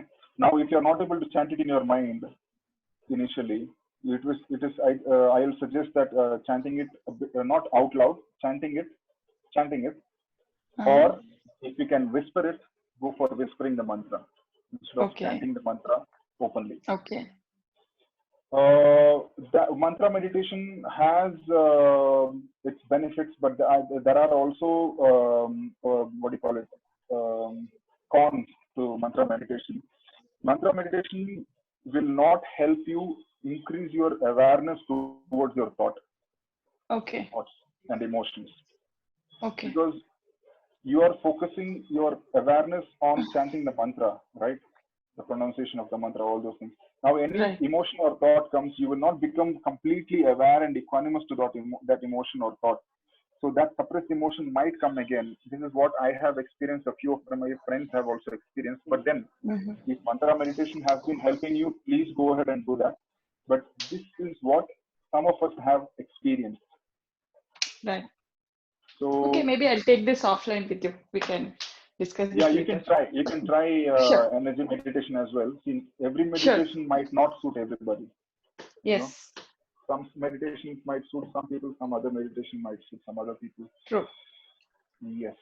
So anybody else has to share? Okay. Looks like we are good. Now I am curious. My professor from engineering, he is here. Vinay sir, how are you? Please talk. Yeah, hello, Akash. How are you, sir? Yeah, I'm fine. Good. Uh, so the thought process is like I'm just into it right now. Okay. Was curious to know, wanted to know where to begin with. Uh, Hmm. so, what's your suggestion for people who are at this stage? How long should we meditate? As such, is there anything like I need to keep a tab on time and at least this many minutes should I go? Hmm. So, what's your inputs for people like me who are just beginning Hmm. take this? Okay. Oh, Hmm. See, I would not suggest that you go for meditation straight away for 20 minutes. Okay, because I do not want meditation to be a punishment. Meditation has to be a peaceful practice. So I would suggest that start with 10 minutes. Okay, in the morning 10 minutes, and in the afternoon and at night 3 times. Try to do it for 10 minutes. If not possible in the noon, because you're a professor, you'll have college, you have to teach students, and you might be busy with your schedule. Morning and night, try to do it before you go to sleep at night. 10 minutes. Okay, but these 10 minutes you have to have the strongest determination to do this meditation. Okay, and gradually you can increase the duration of your meditation. If you're not able to sit on the floor and meditate because your legs will become numb, you might feel some pain, you can sit on a chair and also do this meditation. There is no problem with that. And um, not just meditation, generally becoming aware. That's my next topic in meditation in action. uh, if you're not able to meditate for a few days also, it's okay. The whole day, try to be aware. Try to be aware of your thoughts, aware of your emotions, you know. So meditation is a much stronger act, but being aware, being present to this moment is itself a biggest evolutionary tool we have. Okay. So 10 minutes, you can start, then you can move up to 15 minutes, you can move up to 20 minutes, slowly and gradually. Even if you miss out on meditating regularly, it's okay. This moment is important. Let me come back. Yesterday, 1 week I did not meditate. It's okay. Let me sit. Boom. Let me go for 10 minutes. Don't think of yesterday or tomorrow or day before yesterday. They will lose your motivation. So be in this moment. Yeah. Meditate now. Hello. yeah, yeah, Akash. Yeah, thank Okay. you. Yeah, yeah. Yeah. I did not, I just wanted to hear your voice, sir, because it's been so long. I'm really happy that you are here with us. And he's one of my favorite professors in the college. Okay, great. So now moving on, I'm going to talk about meditation in action. So are you all with me so far? Can someone give me a thumbs up? Yes? Okay, great. Yes. So meditation in action.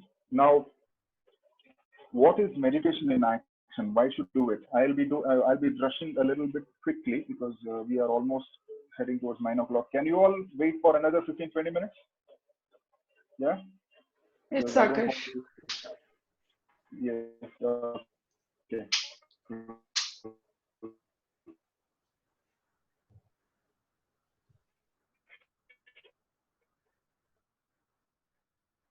So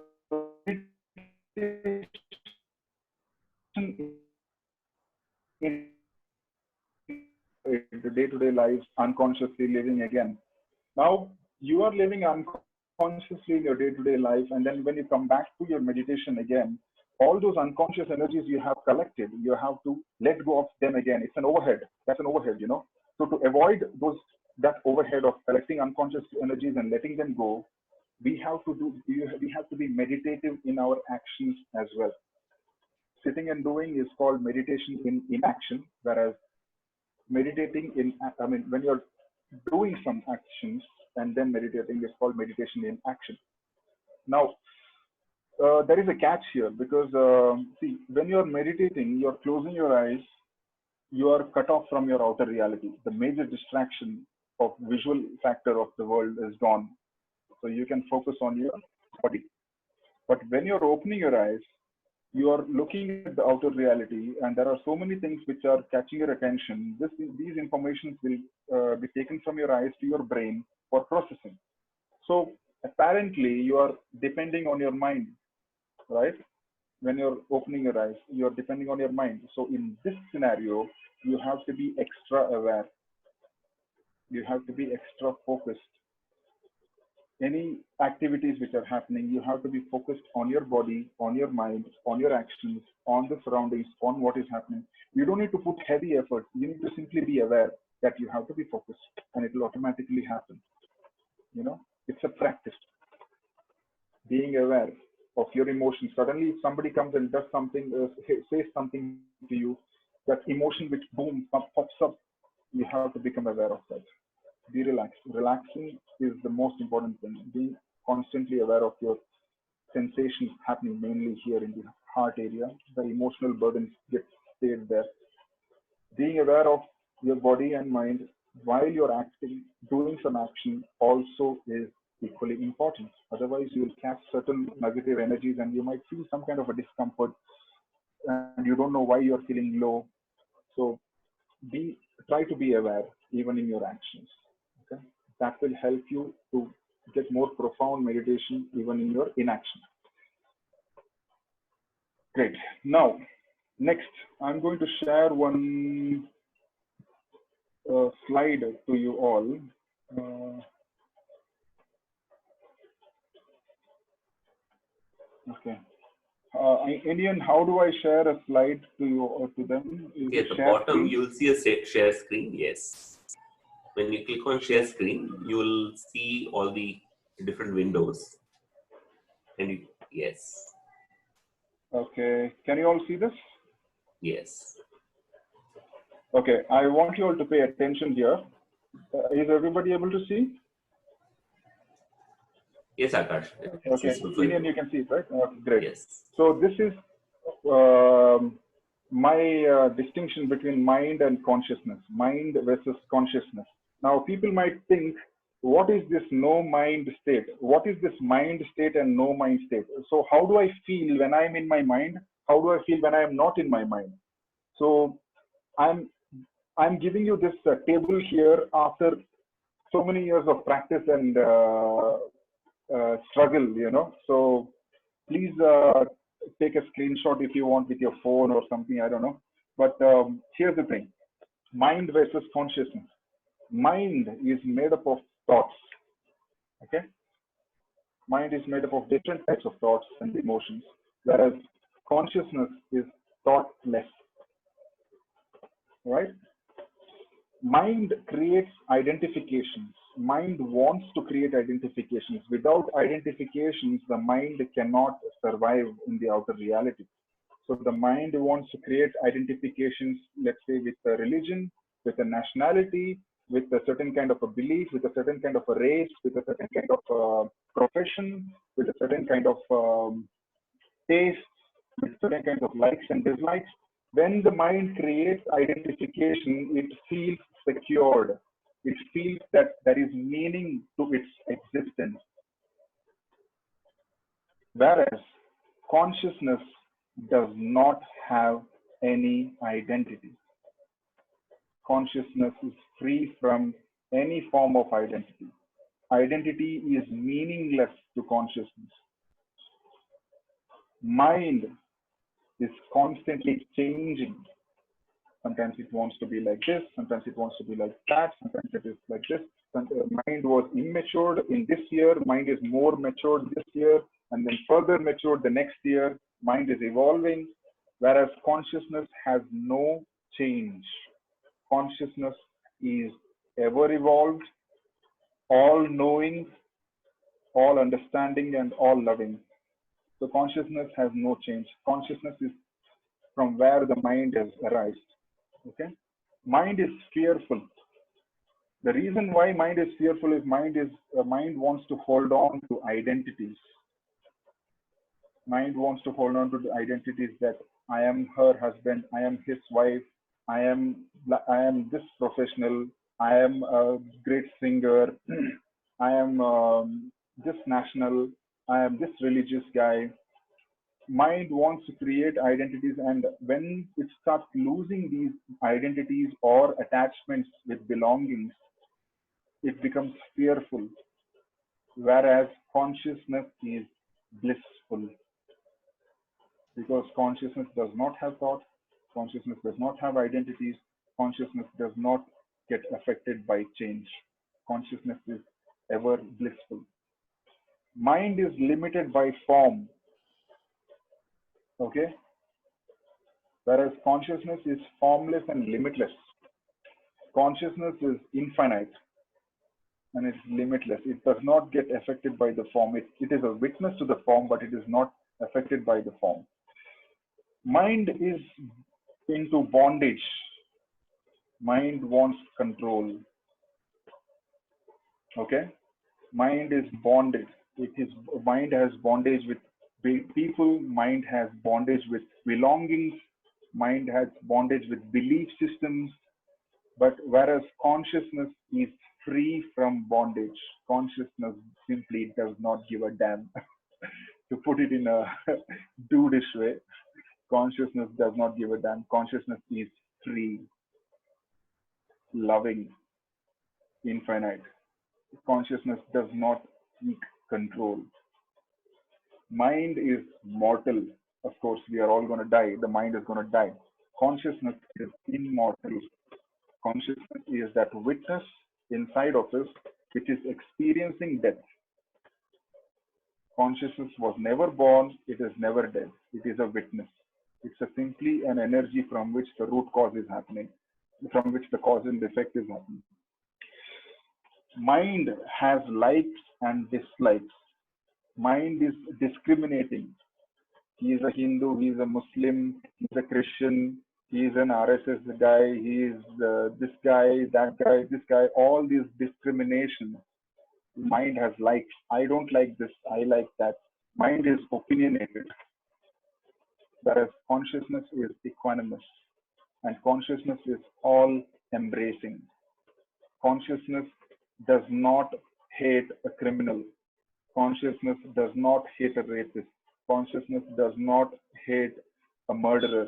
Consciousness is experiencing the role of a murderer. Consciousness is experiencing the role of a criminal. Because through consciousness, all these forms are created, right? So consciousness is equanimous and all embracing. Mind is opinionated. Mind is discriminating. So I wanted to give you all this comparison between mind and consciousness so that it will help you now itself. What is no mind state? And from this state, you can make better life decisions than biased opinions about life, about people, about certain things in life, you know. So, yes, great. Did you all understand that? Were you all able to relate to Yeah, one that small statement? question, one doubt here. Yes. Can I Yes. ask? Yes, yes, please. Sorry, I'll finish it off so quickly as possible. See, when Yeah, no so problem. when you explain this difference between the mind and consciousness, so so what is my I got some idea where when you are explaining. So you took us to the meditation. In the meditation process, you took us to that starting from the state of consciousness level, like no identity, no thought, and no process. Yes. So is that like something like we are starting in that unconsciousness, unconscious state, like I mean conscious state, from this no identity and thought process, and as we go in, the mind comes into play, okay, where it brings a lot of the suppressed emotions or whatever blockages we are having. And then since we are actually starting from the base of consciousness, there is no need to control and no need to fear for anything, and the surrendering and acceptance comes to the base level. So if you ask me, in my meditation there was something coming and obstructing where I was trying hard a little, but one point of time I just surrendered it completely and accepted it, whatever is coming as a whole block, and then it went release through my broke down. Okay, so what I'm asking is, when you work or when you do meditation from this state of consciousness, like no thoughts, no identity, so whatever is coming from the mind in a state of abstraction, in forms of beliefs, emotions, or whatever, the consciousness state will no help it to resolve it or release it or just come back. Is that correct? To the neutral state or whatever, align Yes, with the universe. Is that correct? yes, absolutely. You are correct. Okay, thank you. So surrender comes, acceptance comes, and equanimity comes. And when all these come together, your natural way of, your natural understanding of that emotion which has been uh, blocking you will come. That once that awareness comes towards that emotion, it's automatic. That unfolding happens there, as you just said. Okay, thank you. Okay? Yes. So now, next, we are getting close towards the um, okay, we are getting towards the end. Now, I'm going to share with you guys.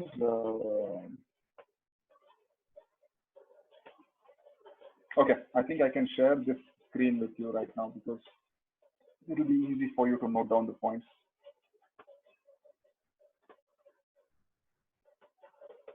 Okay, you're able to see this, right? Yes. Oh, great. So, yes, dream manifestation. All right. So, Dr. Joe Dispenza, in his book Breaking the Habit of Being Yourself, he explained something really amazing, which goes in sync with what I have realized through my meditation. Okay. I don't know if I should share that or just I'm a little confused. Okay, let me get back. Um, so God, consciousness or God is actually experiencing this outer reality through you. Okay, and this mind has the power to manifest, create in a thought, and then manifest. Okay, and it is already manifested. Whatever technology which you see, whatever art which you see, whatever chaos also which you see, it's all being manifested through from the mind into the outer reality. So it's all energy, energy creation. So not creation, energy has been used to create a visualization, and that visualization has been transferred into manifestation. Now, Dr. Joe Dispenza says in quantum physics, scientists, I think Albert Einstein, he revised the subatomic particle nature. You know? So in quantum physics, what they realized was uh, in the center there is nucleus, right? And then there are electrons. Now they noticed that wherever they see the electrons popped and disappeared, popped and disappeared, popped and disappeared, popped and disappeared. And it was very random. There was no pattern to these electrons appearing and disappearing inside an atom. Then what they realized was it was based on the observer, the person who is observing this at subatomic particles. Wherever he is seeing the electron is popping and then disappearing. So he is creating, when you are expecting an electron to be here, it's appearing and it's disappearing. So Joe Dispenza says that when you can manifest an electron at a place inside an atom and then make it disappear, when your energy is working in that level, in subatomic level, your energy will definitely work in the material level as well. Okay, so we are actually God's highest on this planet, at least highly evolved species which can manifest what we visualize. Okay, so dream manifestation is the topic here. So how do you manifest your dream? I have given a step-by-step approach because I do not follow these approaches because for me it's been ingrained, I would say. I have been manifesting a lot of dreams without putting up these steps. These steps are discovered by me with my strong will. But for you, I'm putting it into steps because it will be easier for you to understand. First, you need to identify your dreams, okay? I have forgotten to put that point there. Identify your dreams, because a lot of people have a struggle identifying their dreams, and it's better you identify your dreams and then write down your dreams for mental clarity. Put your dreams down on a piece of paper with the bullet points. Once you have written down the dreams which you want to achieve, write it down, you will get a mental clarity. Stick it on a place where you can see the dream, the list of dreams regularly. Okay, try to write down as less dreams as possible, because putting too many things out there is going to clutter your mind. It will not be. It's going to take you a lot of time. Take one or maximum two. I would suggest one or maximum two dream which you want to manifest. Now, once you have written it down pretty big, bold letters clearly, next thing you need to do is visualize and feel your dreams as if you have already achieved them. Now, when you are having this negative feeling, Tara, for example, you said this negative emotion which was controlling you, right? Weren't you believing that that is reality, Tara? Tara, are you there? Yes. Tara, when you Yes, I am here. experience this Yes, negative, you're right. yeah, you believed it is the reality, right? Right. Just I because believed it you is believe it is a reality. reality, it is manifesting in your life.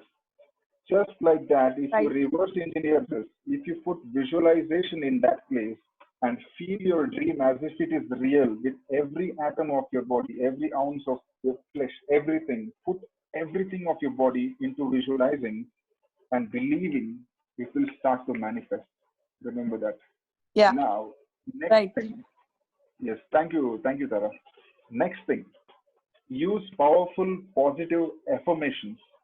Now, people might find it difficult to explain their goal or dream to themselves.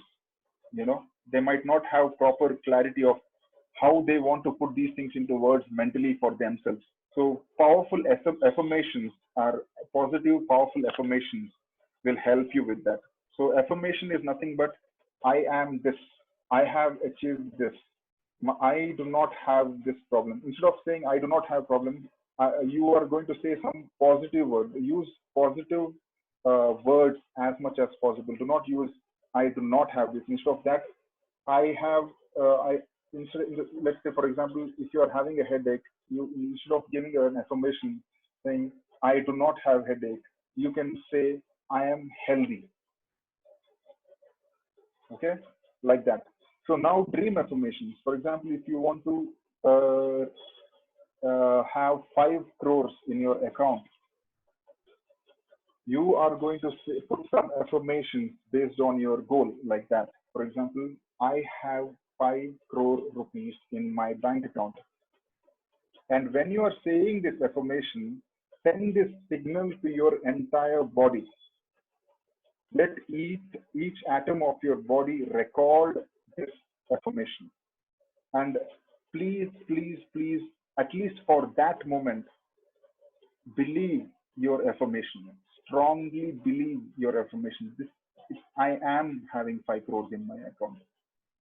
It's already there. There is no doubt about it. It is there. And send that signal to your body. It will fire new neurons. Will get fired in your brain.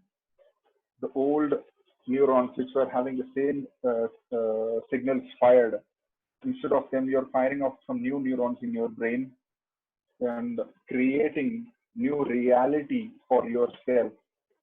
Okay, so affirmations are very important if you want to have a proper clarity in achieving your dream. Work towards, but believing is very important. Okay, believing that you already have it. If you had 5 crores in your account, how would you feel? Can you try and experience that now? If you had 5 crores in your account, how would you feel? You would feel there is no stress in your financial aspect of life. Yes, correct? You would feel you're traveling around the world with that money. Yes. You can imagine there is already a house which you have built. Yes.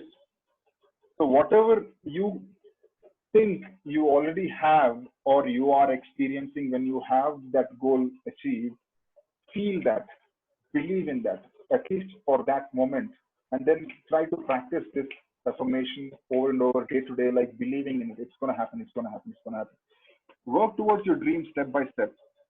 Okay, do not try to rush into your dream because it's not going to work that way. All right, work towards your dreams step by step. Now, when you are working towards your dreams step by step and also visualizing and giving yourself these strong affirmations, you know what's going to happen? External situations will start to reflect in your outer reality. In your, sorry, it's not inner reality. Oh, sorry. External situations will start to reflect your inner reality, which means, let's say I have 5 crores in my account. I believe in that and I start working towards it. I will meet the right kind of people.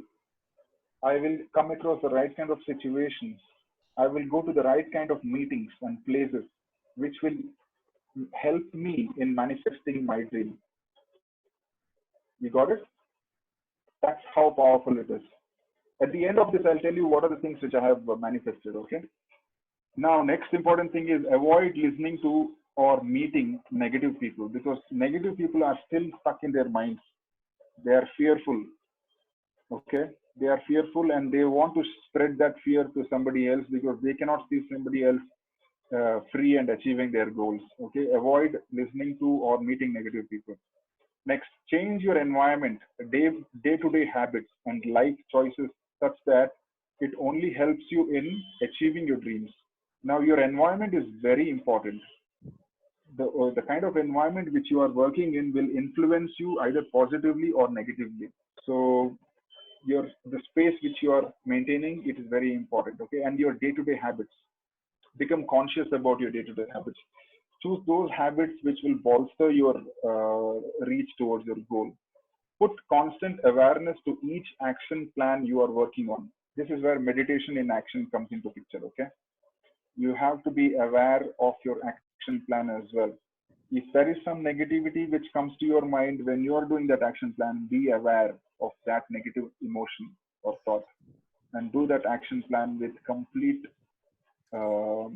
dedication, okay, complete energy, complete enthusiasm, as if that goal has already reached. Keep in touch with anything and everything which is positively connected to your dream. It may be books, interviews, people, places, etc. Okay, this is to keep your spirits high. Lastly, be disciplined, be resilient, never give up. Akash, Yeah. Yes. Akash, can I add one point to this? Because since Yes. I am Yes. coming from this space where I'm a goal setter, I Definitely. help people to achieve the dreams, and I have been manifesting a Definitely. lot of dreams. I will just add one point Fantastic. what Akash is covering. Nothing to self boast here. I'm not doing that, but just to genuinely help people here. See, what Akash has been saying in terms of dreams, I have been doing this writing down in my dreams and wishes in the paper for the past 2 years. And whatever you're seeing in this red thing, I have either started achieving it or I have started working towards it. How all this happened is, Oh. the first thing, either I have the first thing I do is, I every year I regularly write down, as you say, my dreams and wishes. And you all see the board there, right? This is my vision board. I put it here. This is my working place. Every day I come here, either I see it consciously or unconsciously. So the more you see it, it gets imprinted on your subconscious mind On very your strongly. And as Akash said, absolutely. every cell, every bit of your body will start working towards achieving it. Okay, so Absolutely. the more you put your dreams into reality, because as Akash said, so we have negative minds and positive minds. The most, see, we say to ourselves, today morning we will get up and attend Akash sessions, but sometimes we sleep or we become lazy. The mind says this lady is not at all doing what she's doing, what she's saying, and it will stop listening to you. But once you start doing what you really want, and the more you put right this and make your mind that this is I really want, and this is I want it for sure. And as Akash said, every situation, every surrounding, the people whom you met, even the daily actions will start working towards your goal, and you will see yourself manifesting. And this is what my experience to share with. Thank you, Akash. That, Thanks, Harini. Thanks for showing that paper. Actually, it will help people to know that people have been writing those things down and taking their dreams seriously. It's an example that Yeah, what you just anybody showed. want to please get in touch. I can help them more Yes, deeper to achieve their goals. But as I yes, said, writing is more powerful. That's what I felt. yes, absolutely. And seeing So it daily. Harini has also been sending me pictures of her winning day-to-day awards. She has been winning a lot of women empowerment awards, and she every time she sends me the pictures, and I feel so great to yeah. It's still on my WhatsApp, some of the pictures. So she's been manifesting. She's a manifester. Okay. So at the end, Harini, I want you to introduce your teachings. Okay. Maybe you can tell them where you want them to go to contact you. Okay. Okay, thank you. Well, do. Thanks. Thanks for time. Yes. Thanks, Harini. So next, all right, we are coming towards the In closure. fact, Akash, as you're Now, closing, it's a quick thing. yeah. I've been practicing law of attraction and manifesting for the last 15 plus years. And I can tell Come again, you, sorry. I've been, using law of attraction and manifesting for the last 15 years, Akash. If anybody knows 15 years before what Indian is, what they, what I'm today, they will just not believe, because I come from almost nothing Wow. to today, what we've created, business across countries, completely debt free. I mean, unbelievable. I mean, even I wouldn't have believed 15 years back. But I think it's just a methodology which works for anybody and everybody. Thanks for, but that was the most detailed, very step-by-step process that you've given beautifully. Thank you. Thanks, and thanks for sharing that you have also been manifesting what you want to become. And I'm curious to know. Maybe later we'll have a conversation on what you were Absolutely. before, Absolutely. because you have interviewed me. Now it's time for me to interview you. I will ask you those things. I want to know. Okay. So sadhana. So what is sadhana? In yogic terminology, sadhana is it's a, I would say in short, I would say sadhana is a spiritual discipline. Okay. It's a spiritual discipline. Sadhana is a process of regularly practicing a discipline and eventually achieving excellence in it. Sadhana is needed for any goal to be achieved. Now, definitely, if you are disciplined, for example, if you're into painting, if you're disciplined and if you're painting, you are going to eventually get good at it. If you are a disciplined practitioner of any art, you will automatically get really good at it. So sadhana means that, but sadhana is a yogic term, whereas yogis say you have to do your sadhana for spiritual excellence, for not being affected by the mind. Now, what happens when you do sadhana? Sadhana means regularly practicing, okay? Regularly practicing your whatever discipline which you're following. So I'm ending this session with sadhana because you will listen to my talk today. Maybe for 1 or 2 days, you will be aware, you will be equanimous, you will be conscious about life, and then after 2 days, you will be back to the regular thought patterns. So I would say sadhana is the key, or else today you coming to this session is a waste of your time. Please take my word in writing. It's a waste of time for you all to come to my session today, for you to pay 200 rupees, for you to wake up so early and destroy your sleep. It's a waste of time unless you are doing sadhana. Now, sadhana cannot be what do you call it? If you have broken your sadhana, if you have broken your discipline, it is okay. Keep in touch. Be resilient. Never give up on your meditation practice. Never give up on your self-inquiry. Never give up on your meditation in action, awareness, presence to this moment. Never give up. Being present to this moment is the most easiest thing you can do.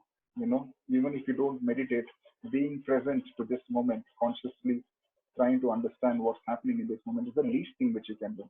So sadhana, at least in presence of this moment, is important. So sadhana benefits. Sadhana helps you build a very strong discipline. Not only in spiritual aspect, it will help you build strong discipline in other aspects of your life as well. It helps you become mentally strong I noticed that when I was not disciplined in my spiritual practices, um, I was being vulnerable to the energies in the outer reality. But when I was doing my sadhana, I realized the vulnerability towards the outer reality was shrinking. I'm not saying I'm completely invulnerable. My vulnerability drastically reduced a lot. So sadhana helps. So it helps you to be in focus. Nothing in the outer reality can shake you easily. You will always be centered, calm, and observing with patience and ease. This is the benefit of spiritual sadhana, you know. You'll always be centered, calm, and observing with patience and ease. Your energy will not scatter around. You will be centered. You will be grounded. You know what to do, what not to do. So that's the benefit of sadhana. You will be constantly in touch with your soul's higher alignments. Sadhana aligns your body's energies in an upward spiral. Upward spiral means what do you call it? Towards light. Downward spiral means towards darkness. Okay. So sadhana aligns your body's energy into an upward spiral. So you are constantly working. What do you call it? You're constantly working towards light. Any action which you do is for either the benefit of yourself or for the society. Whereas not doing sadhana, you might get back to your downward spiral towards darkness. You will hardly be distracted or disturbed by the material world and its play, as I said. You will remain focused and yet calm and extremely relaxed, enjoying this play in a detached way. You will not, you don't need to sit in the Himalayas. Okay? Liberation is in the now, is right here, right now, not in the Himalayas. You can be liberated here.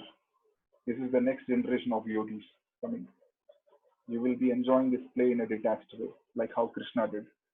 You will stay connected to higher realizations and feel the bliss every moment of your life.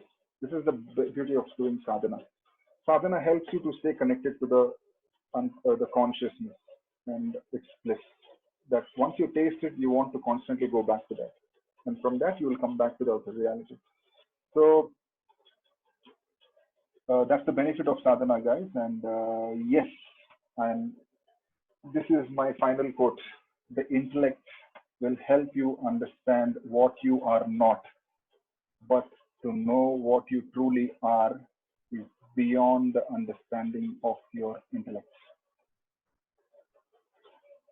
It's a very deep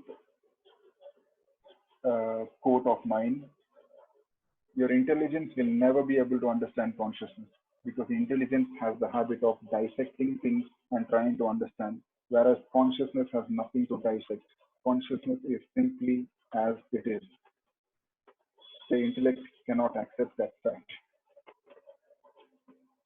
And I'm finally thanking you guys. I have my website beyondintellect.org, which is being constructed now. And please like my Facebook and Instagram pages. I really, really would appreciate if you guys follow my Facebook and Instagram. On Facebook, it's Beyond Intellect Official, and on Instagram, it's beyond.intellect. Okay. Um Thank you so much, guys, for joining me on this session. Actually, I have been very selfish with this session, I would say, because it will help me to improve the way I share my knowledge. It is helping me to become a better guide. And lastly, I would like to end this session by saying that I am not a guru. I am not Sri Sri. I am not Jaggi Vasudev Sadguru. I don't want to be named as a guru. People will call me guru, but it's left to them. But I am an ordinary guy, as extraordinarily ordinary as you. If I can achieve this state of being, you also can. Okay? Finally, for those of you who are still having a fear that you might get caught in your mental drama, yes, even I get caught in my mental drama. I'll admit that. If I was getting caught in my mental drama 100% in the past, now I get caught in my mental drama, let's say 15 to 20% in a day. Yes, Harini also has given me company. Thank you.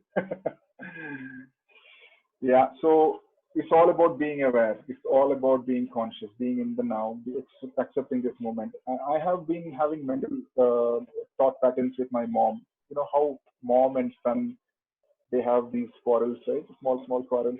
Mom wants me to be a certain way, but I have realized so many things, and I'm suddenly my ego takes over and says, I know so much things. Why should I?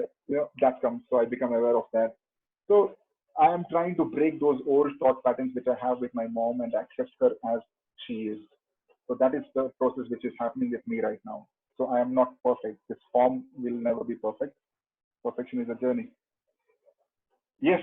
Hope you guys enjoyed. Thank you so much. If anybody has any questions, you can shoot it now. Okay, Anup sir has given a thumbs up and Suresh applause. Thank you so much. And Indian has given me thumbs up. Yes, I'm waiting for people to Harini. Thank you, Shilpa. 1+5. I don't know who is that 1+5. Can you please come over the mic and tell us your identity? I know your consciousness has no identity. Oh, Regan. Yeah, wonderful session, Okay. brother. Very beautiful session. Yeah. Thank you, bro.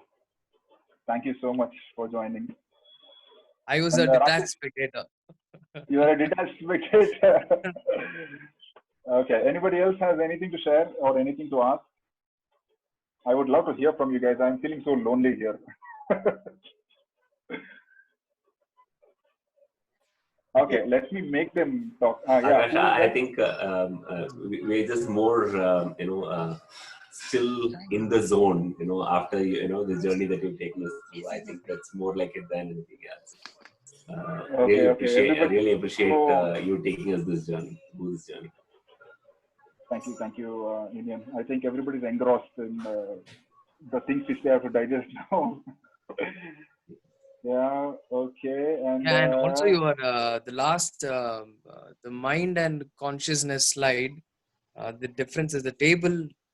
That was like a beautiful summary of the entire thing what you spoke. yes, Yeah, yes. I wanted very to. Yeah, it's it's very well because structured. thanks, bro. The reason is it's so difficult to explain what you are experiencing in your meditation and in your self-realization into words. It's so difficult. So I have simplified it in that table, and I'm glad it helped you. And yeah, I have. I'm gonna make people talk now. Otherwise, nobody's gonna talk. Okay. Srividya, ಏನಮ್ಮ ಏನು silent ಆಗಿದ್ದೀರಾ ನೀವು? Hi. Nothing like that.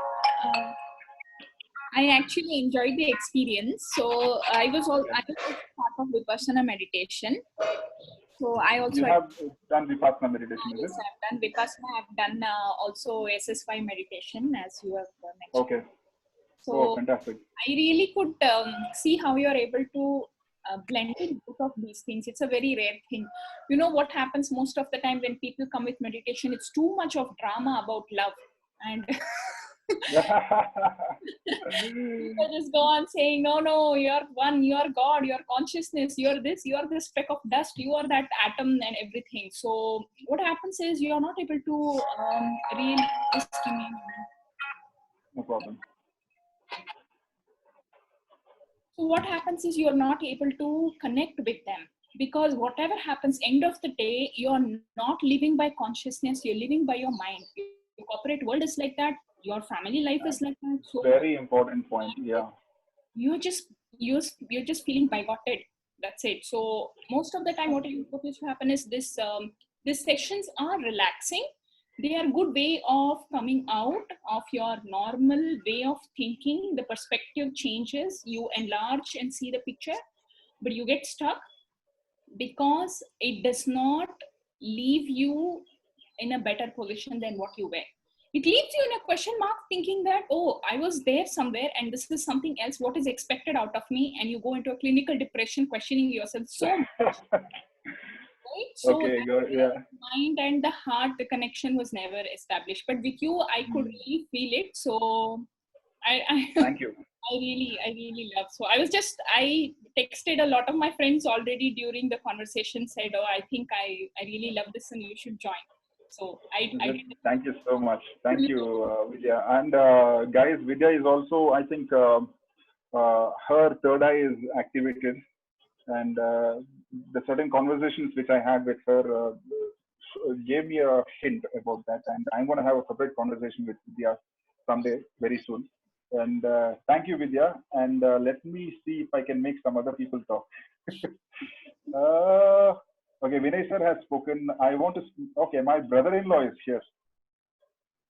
Rakesh Bava, Matadrappa.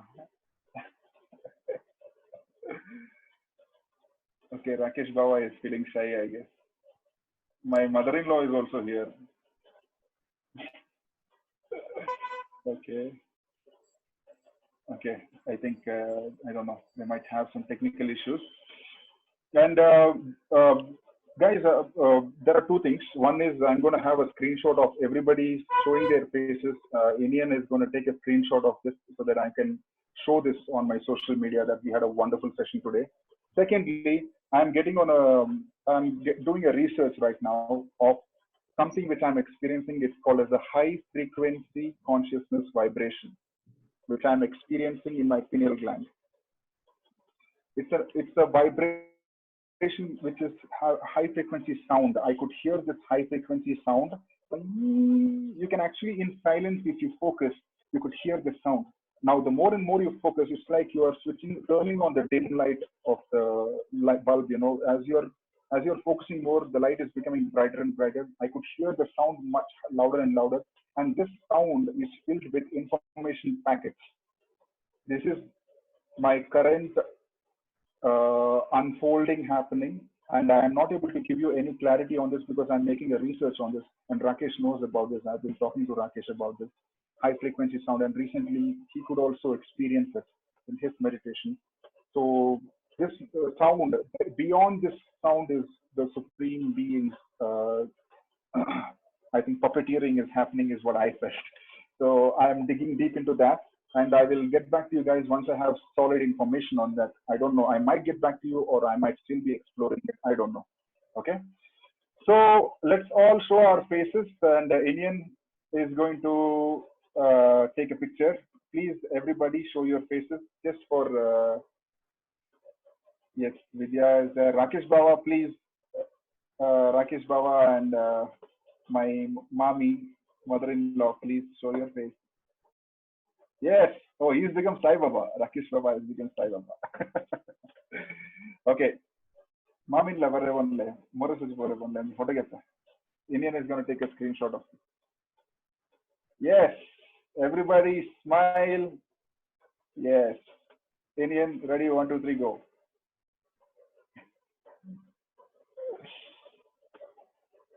Done. Done. Fantastic. Okay, guys. Thank you so much. I'm going to drop my email ID here. In case you guys have doubts, you can reach out to me beyond.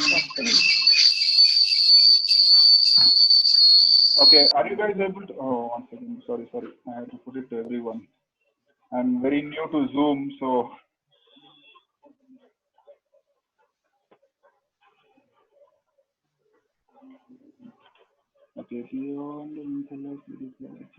Okay, great. So are you all able to see my email ID? Great. So if you guys want to get in touch with me, if you guys want to discuss something, feel free to drop me an email. Let's all evolve together. Thank you, Indian, for the Zoom space of yours, helping me to do this session. And thanks everybody. And thank you, Mami, for that beautiful smile. Thank you. Thank you, Aakarsh. Have a wonderful day, everyone. Thank you very much. Yeah, thank you. Bye-bye. And please do follow my social media platforms. Once again. Also my YouTube. Hold on, guys. Sorry for dragging this. Thank you, Aakarsh. Patience. Yes, thank you. Who said thank you? Harini. Okay. One second. Honey, why don't you also message to everybody your Instagram or so everybody can know on the chat if you can. I am not able to do it for the general Just one public. second. I'm just opening it now. Yeah, it's open for everyone. You can, share it to everyone. Yes.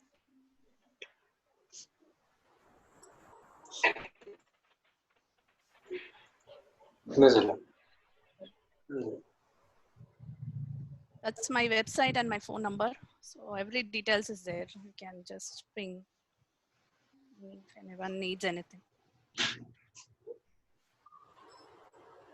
Okay, 1 second, guys. Please note down Harini's information. Yes. So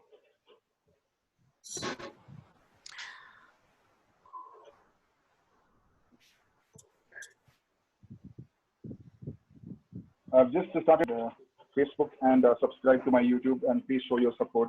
It's just an initiative by me to help people. Yes. Great. Thank you all. You can have your breakfast now. Thank you. Thank you. Good day, everyone. Bye. Bye. Have a good day. Thanks, Aakarsh. Bye. Thank you, Akash. Bye. Bye.